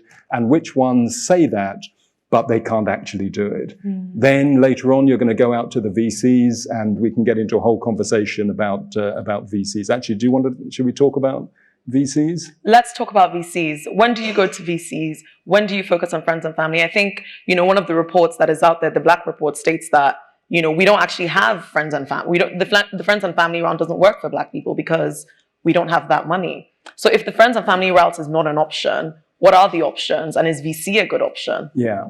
So we all have friends and family. We just need to hustle like we've never hustled before. And the same with VCs. When I pitch to VCs, when I raise money, I expect to do maybe 100 pitches to get one person to say yes. And it means nothing to me. I will pitch all day, every day. People come to me and they say, oh, Tom, it's so difficult to raise money. I've already talked to 10 people, 20 people. Nobody's given me money. 10 people, 20 people. I'm going to talk to 50. I'm loosening up. I'm just, I will go 100. I need to talk to 100 people. 99 will say no and 1 will say yes. I only care about the person that says yes. I don't care about the other 99 that say no. I will just go. I'll listen because I want to hear from them. Why did they say no? What's not working? Why? What's not working? I'm listening each time, but I expect to go and go and go. I will pitch to the same VC over, and I am getting in the door somehow. If I don't have friends and family, I'm an entrepreneur. If you're an entrepreneur and you say you don't have friends and family, just stop it. Go and get a job. Really, just don't do that. If you are an entrepreneur and there are 60 odd million people in the UK and you say, I don't have any friends or family, what the hell are you doing being an entrepreneur? You will find friends and family. You will find people. You will network. You'll network with people who network with other people. You'll get in front of people and you get them to invest in your company. That's the game. That is the game of being an entrepreneur. It's a tough old game. And then when you get in front of the VCs, the terminology, somebody talked about you need to learn the terminology. It really is interesting. The first time I went to pitch to some VC guys and we were making good progress. This was, I don't know, maybe 25 years ago or something. Me and my partner, we went to pitch to these VCs. We were sitting down and VCs, they're not smiley people like the people you saw up here. They're Eric. When you see Eric in VC mode, he will not smile at you. Hard-faced, stone-faced people sitting there, and they're sitting there with their arms folded. And it's almost like you're showing them your baby and saying, this is my baby. And they say, your baby's ugly. Why is your baby so small? Is this baby going to grow? And so we're pitching to these guys, these stone-faced guys, and you can't tell, they don't want to give anything away, because if they seem enthusiastic, then you're going to ask for a better deal. So they can't seem too enthusiastic. But on the other hand, they want to keep their options open, so they don't want to be too negative. So eventually these guys say, okay, so before we move forward, I guess you'll be wanting a term sheet. And I say, yeah, I won't have another conversation till I see a term sheet. I say, okay, so we leave the meeting there and we go out, me and my guy, we go out. And then he says to me, what's a term sheet? I say, I don't know. It's clearly something we want, And then the term sheet comes and the term sheet says that, we're going to give you this much money at this much valuation. And then you get all excited. I remember one round of funding we did, me and my co-founder of this company, we realized that we were going into a coffee shop and we just wanted a cup of tea, a cup of coffee. We got to checkout and we're very pleased with ourselves. I think we'd ordered iced buns as well and so forth because of that round of funding, we were now paper millionaires. And then in the coffee shop, the person said, can I have £1.50, please? And we didn't have £1.50. And we were like, but we're paper millionaires, just give us the food, Wow. What is coming through in what you're saying is this idea of delayed gratification, understanding the game, playing the game. Having done this how much money have you raised so far in your life? I don't know, 50, 60 million, something like that. Okay, so you kind of know what you're talking about, kind of. Kind of. What do you say about failure? How do you handle failure? You seem quite resilient. I love it. I'm an expert. When I go to interviews and they say, what are your specialist skills? I say failure. Because I don't mind, because what I understand is there is no path to success except through failure. There is no other way. You know, it's sort of like you want to get from here to there, but without walking, how are you going to do that? You can't just suddenly appear there. You want to get from where you are to success without failure. It doesn't exist. So that's how you handle it, how you respond to it. That's your friend. My first job was at British Airways, and I was a programmer, a software engineer at British Airways. And people sometimes say, why did you start your career at British Airways? And I say, well, because it began with the letter B, because I applied to every company in the UK, everyone that had a computer department at the time, started with A. Every company with the letter A said no, and then I moved on to the B's, and British Airways gave me a job. I was ready to go to Z, and then I would have come back again, and I applied hundreds. It's the same thing like I was saying earlier. People, when I did my master's degree, I did an MBA, and it was pretty tough to get jobs, and people were complaining because they'd applied for 10, 20 jobs and they hadn't got any. You know, those sort of numbers. I once applied to the same company 5 times in a row. I said, you know how you will go through this phase of you want to be a strategy consultant. So I went through that phase. I want to be a strategy consultant. I don't know why, but yeah, I want to be a strategy consultant. So I applied to this big strategy consulting firm. And they said no. That just established that the lines of communication were now open. So I applied again, and they said no. I applied again. The 4th time I applied, the head of European HR sent me a letter. And you know, my father's Nigerian. I lived there for 7, 8 years. At that point, I became very Nigerian. I said, "Hey, you see these people?" But the letter said, dear Mr. Ilube, you don't have the right skills, you don't have the right experience, we will never offer you a job, please stop applying. I just waited 2 weeks and applied. Did you get the job? I didn't get the job, but years later, one of my companies, this same strategy consulting firm, came and pitched to me, and I was so tempted. I didn't do it, but I was so tempted to say, "You don't have the right background." You don't know? But I just don't stop. If I want to raise money, if I want my business to work, etc., I will just go and go and go. And one of the things I've discovered is that most people give up. Most of the time, most people give up. You know, you all start running and everyone's excited and running, and then some people drop out, and then some other people drop out. And then at the end, there's just you, and people think, oh, wow, how did you do that? And what special skills have you got? And actually it was, I kept going and everyone else gave up. And in entrepreneurial life, you keep going. And those failures, you pick them, you learn, you go again, you learn, you go again. And you've clearly done that because you've been able to exit a number of businesses. So this baby that they once told us was ugly has now grown. Yeah. We want to exit this business. Yeah. How do you actually turn that into cash in the bank? Yeah, okay. So one thing I learned about turning stuff into cash in the bank is that's when you realize that there's a thing called tax. When you start, you don't care about this because you haven't got anything. In fact, you almost don't care about your equity as well, you know, because you don't realize how valuable it's going to be worth. You know, I think my first company, if somebody had sort of smiled at me on the street, I'd have given them 1% of my equity because it was just, it didn't feel like it had value until we sold it. And I thought, well, that 1%, I just gave that away. So you start to realize how valuable the thing you're building is. And there are different ways to exit. In the storybook, in the film version, you have some big exit. It's a one-off exit, and then you all walk away and you've made your money. And most of the time, that's not how most entrepreneurs exit. Sometimes they do, but most of the time, the exit will be messy. It'll probably take 2 to 3 years from when you decide you're going to exit to when you actually have any money in the bank. It'll take you 6 months to a year to exit in the first place. You start talking to people, you get quite a long way with someone who's going to buy your company. They end up not buying your company at the last moment. You've spent all your time trying to sell your company. You haven't focused on building it. The whole thing goes downhill. It's a mess, etc. So you have to keep focused on the company whilst you're trying to figure out how to exit from it.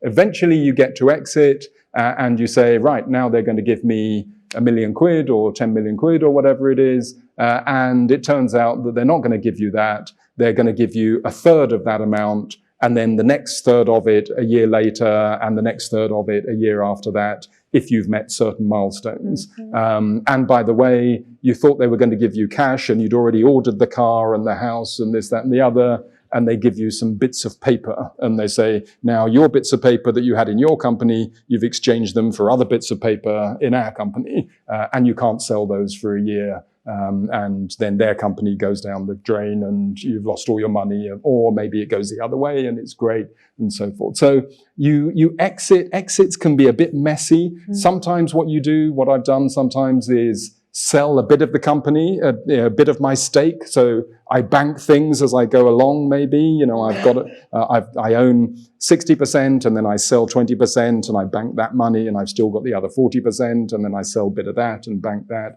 And the venture guys, they have a different mindset about that. When it comes to exiting, the venture guys are not your friends. They are, and they shouldn't be. Someone once said to me, I tell you, we were pitching to some venture guys once, and it was going well. The progress was going well.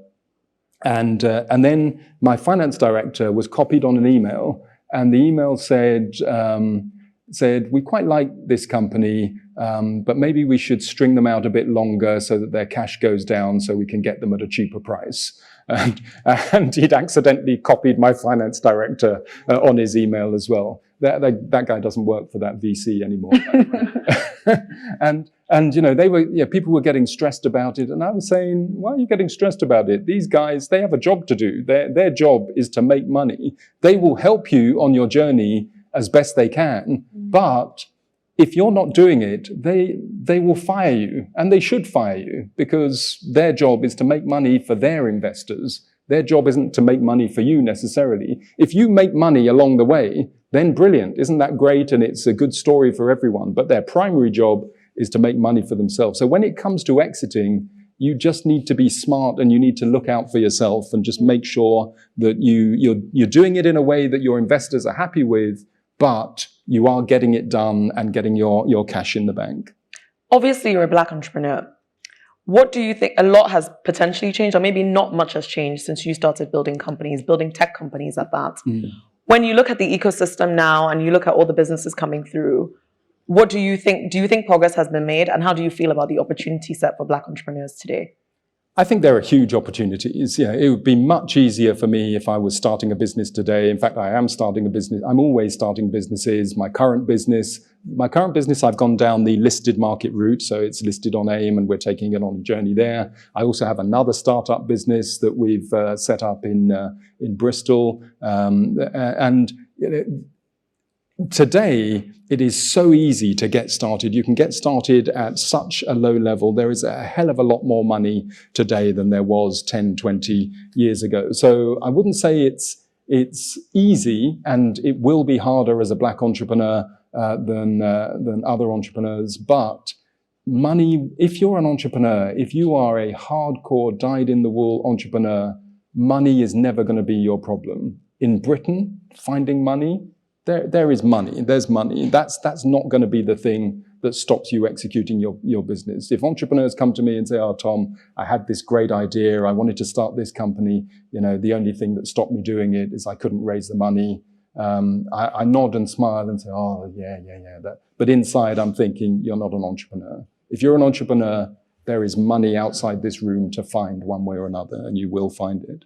What do you think the first step is for someone today? Would you go about your fundraising journey the same way that you did previously if you were starting out today? I mean, how are you going? I mean, you Yeah. probably don't need extra outside funding. No. I mean, I like having outside funding because it keeps you really sharp. You know, you can be stupid if it's your own money, but if it's other people's money, they will keep you sharp, and it makes you think. So I like having that outside funding in things that I do. I would go about it in, I network widely. I talk to a lot of people. I talk to people inside the community, outside the community.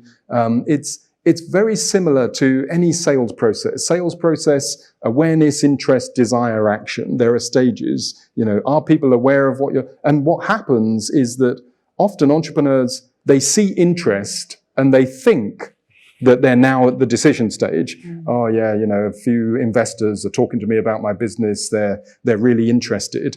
Really interested, that means you've got 6 months to go before you get any money in the bank. It will take you 6 to 9 months to raise money. It will take me 6 to 9 months to raise money. From the point that I say I'm going to raise money to the point I've got cash in the bank. When I've got a term sheet, I used to think a term sheet meant that I was 90% of the way there, and now it was all just about signing, dotting the I's and crossing the T's. I learned that a term sheet means that there's a good 2 months of due diligence to go. Everything could fall apart. I'm probably 40, 50% of the way there. There's a lot of negotiation to be done and so forth. So I'm going to go about it in the same way. I'm going to go awareness, interest, desire, action. I'm going to create a big funnel, a big pipeline of people that I'm talking to. I'm going to work it. It's going to take 6 or 9 months. I'm going to talk to 50 to 100 people. And at the end of it, I am going to end up with cash in my business. Awesome. Let's quickly touch on impact. In the last panel, someone mentioned that, I guess you said that you feel like people go out and try to give back before they've actually built themselves. Clearly, you've now built yourself. You've taken on some very public and high-profile board roles, including being, the first Black chair of a major sporting governing board and body, the board of WPP, a FTSE 100 company. Why have you taken on these roles? Yeah, because I'm old. I'm more curious about the rugby. No. I think you get to a stage in your career where you can give back, and I do really believe that. I see young Black entrepreneurs who are in their 20s, and they'll say to me, "I'm starting a business, and I'm also running a social enterprise, and I'm mentoring 50 people." And I think I'm not going to invest in your business. I'm not going to because I've run a business in my 20s, in my 30s. It is a 24-hour game. It is a full-on game. Doing that is like you say. Someone says, "Oh yeah, I'm a Premiership football player, and during the match, I also sometimes play the piano." You play during the match? What the hell are you?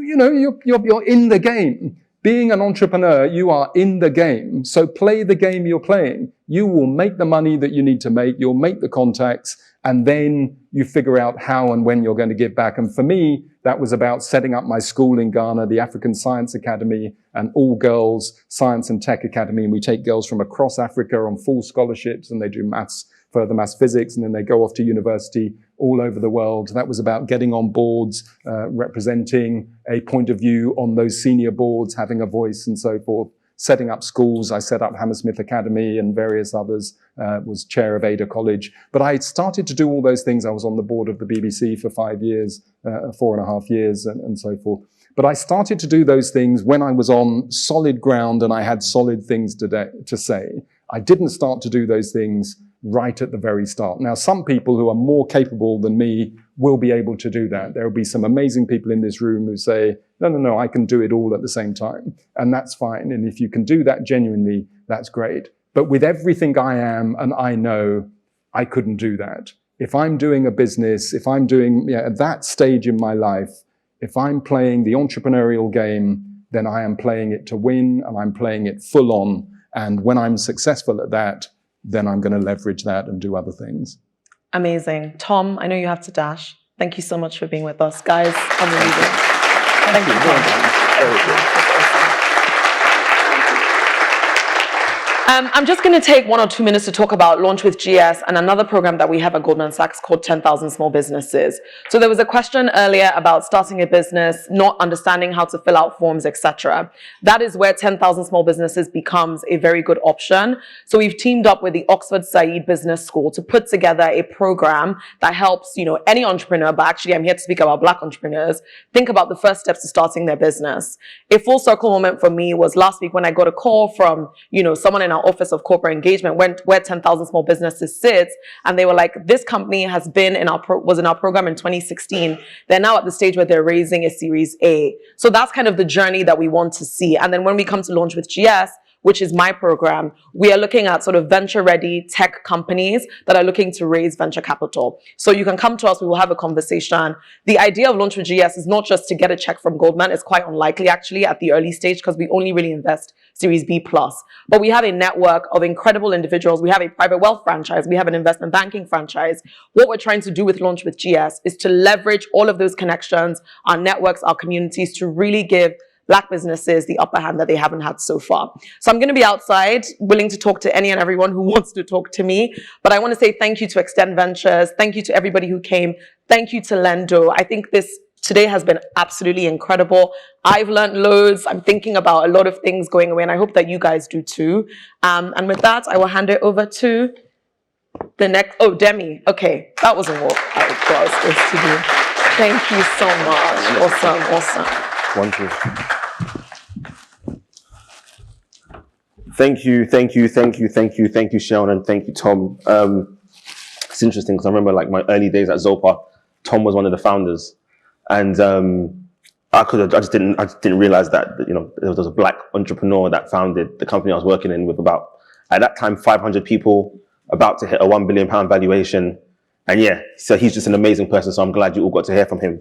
But I just want to say some thank yous as we close to some key people, and hopefully I don't miss anyone out because I found out yesterday that I'll be doing a closing speech.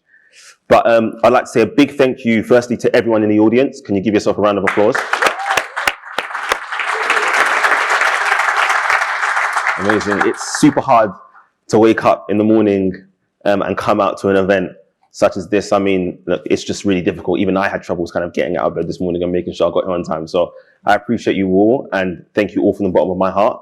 I'd like to say a massive thank you to everyone that was involved in making this event today a success. So firstly, our partners, Extend Ventures.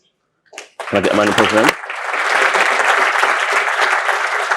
for them? Without them, this honestly would not have been possible. Some of the speakers you're seeing here today are like the creme de la creme, and they managed to secure them through their relationships, through their networks. And I'm just super grateful that they was able to speak to you today.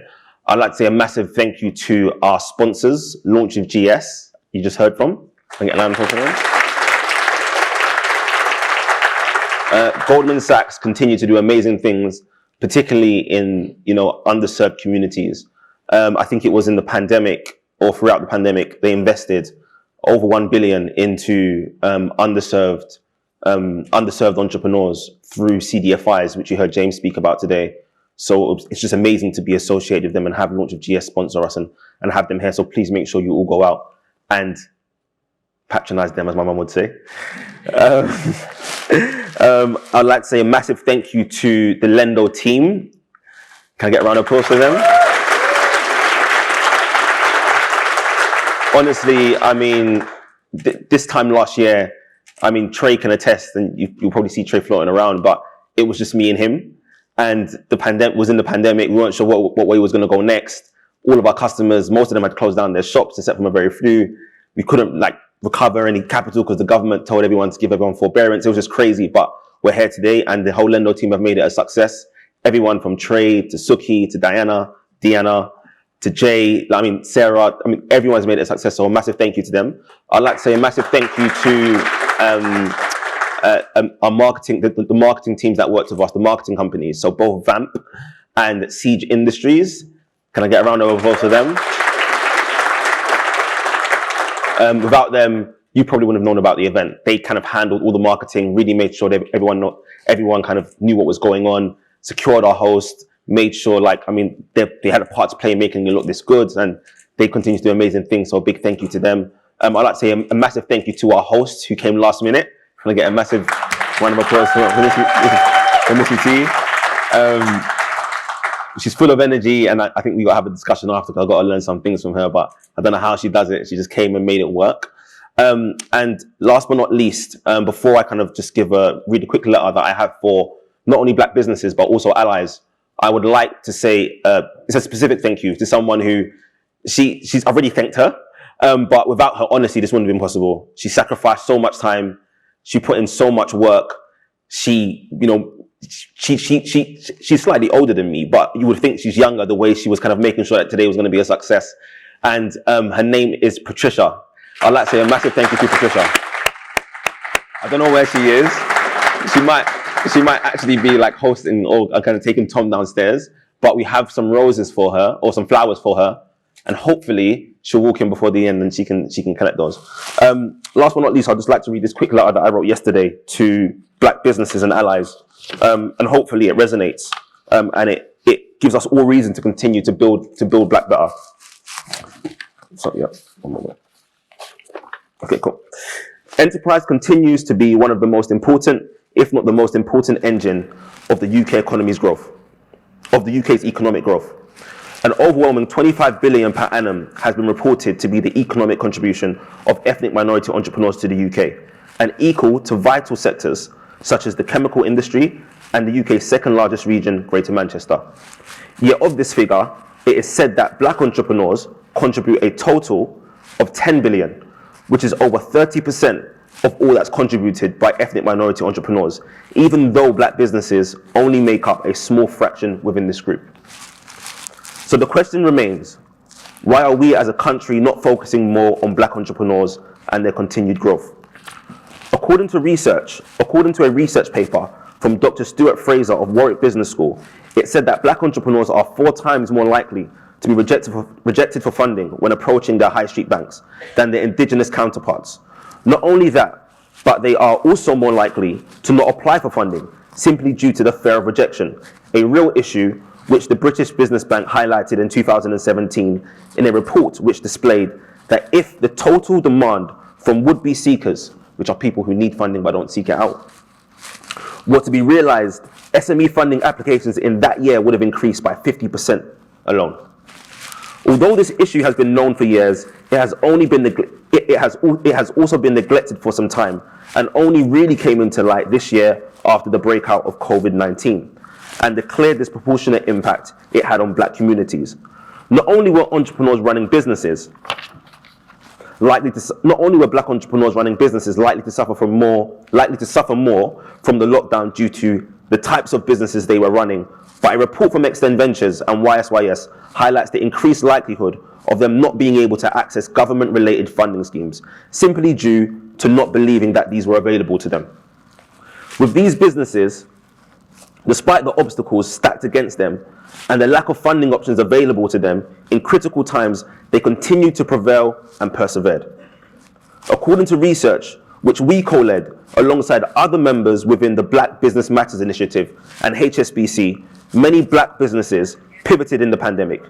They made it work, no matter what the circumstances, and many excelled in the face of adversity and used this obstacle as a stepping stone to the next level. One example of a Black business who has shown great perseverance and excellence is Marshmallow, the insurtech company led by Jamaican-born twins Oliver and Alexander Kent Braham, who recently became the second Black-led business to reach unicorn status after securing 83 million in their Series B funding round. Now, although this is a great achievement, it's not just their fundraise that makes this occasion special. It is about how they did it that proves their incomparable value, as they secured what your typical startup does in 7 rounds in just 3, which is absolutely amazing. Another great example of a Black business who we have watched not only succeed but overcome is London-based clothing brand Elsie & Fred. Elsie & Fred saw a significant drop in sales due to their focus on providing festival wear through platforms like ASOS and their website, where they target customers directly. They saw their revenues drop significantly and accessing funding become seriously hard due to the lack of physical assets, as due to their lack of physical assets as they operated as a fast-growing FMCG consumer brand with an online presence rather than a physical location. Nevertheless, the founders continued to push forward. They let go of staff, sought alternative funding options, joined like-minded business communities like 1010 and others that Eric mentioned earlier today, and weathered the unpredictable storm. Today they are thriving once again and are on their way to releasing another clothing collection soon. Above are just two examples of Black-led businesses which we have seen persevere and excel. Yet there are many others, such as Skin Doctor, Slider Cuts, Wassy Wassy, Local Honeyman, Mixtape Madness, and many more. All of whom we have been fortunate enough to work with on their growth journey this year. That's Lendo, by the way. Some of which we were unable to support through our partner network, which increases the likelihood of entrepreneurs who have been marginalized or suffer from the fear of rejection in accessing funding. Yet, with or without us, they have all found a way to push through. And it's for this very reason that we need to collectively support these Black underestimated businesses, as this pandemic has shown that their perseverance and resilience is truly unmatched, regardless of the odds stacked against them. Yet we at Lendo cannot defeat this issue alone. This fight is one that requires a collaborative effort of business owners, communities, industries, organizations, corporate allies, and legislators. We have taken the first step by partnering with Extend Ventures to bring to you the very first Access to Finance event, and have fortunately found the sponsorship of Launch with GS, Goldman Sachs, to make this a reality. However, this event, despite the amazing lineup and the wonderful partners and sponsors mentioned prior, will not be enough. The problem is deep-rooted. According to the All-Party Parliamentary Group's latest report, there is an ample amount of evidence that shows that those from BAME-led groups are the most discouraged when accessing finance, and those particularly from African Black-led groups suffer 10 times more from the level of discouragement than their white counterparts. Such perception can only be tackled with the support of the banks, the alternative finance providers, the wider finance industry, along with platforms like Lendo, 1010, Cornerstone, CGV Ventures, and many others, all of whom aim to help Black and diverse founders access funding. Hopefully we can discuss this more as a collective tomorrow, so I wrote this yesterday, in an open forum as we seek out solutions which lead to economic growth, equality, and opportunity for us all. But I would like to leave us with this. So I leave you with what I heard the Prime Minister say so eloquently this Monday at a reception party to mark Black History Month at number 10 Downing Street. There is talent, ingenious, flair, imagination, enthusiasm everywhere in the country, evenly distributed through the population, yet opportunity is not. And it's for this very reason, this is what I'm saying now, not Prime Minister, and it's for this very reason that I believe we need to focus on Black entrepreneurs and building Black better. Because if the talent within this underserved group is unleashed, one can only begin to imagine what this country will look like. Thank you all for coming. My name is Demario, the founder of Lendo, and have a great day.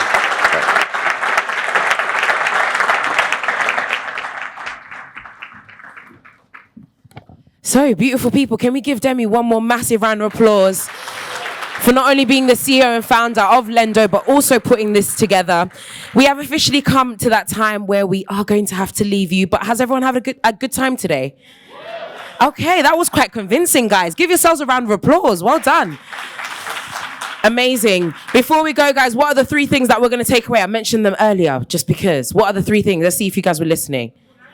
Audacity. Say it with, like, you actually mean it, guys. The first one. The second one.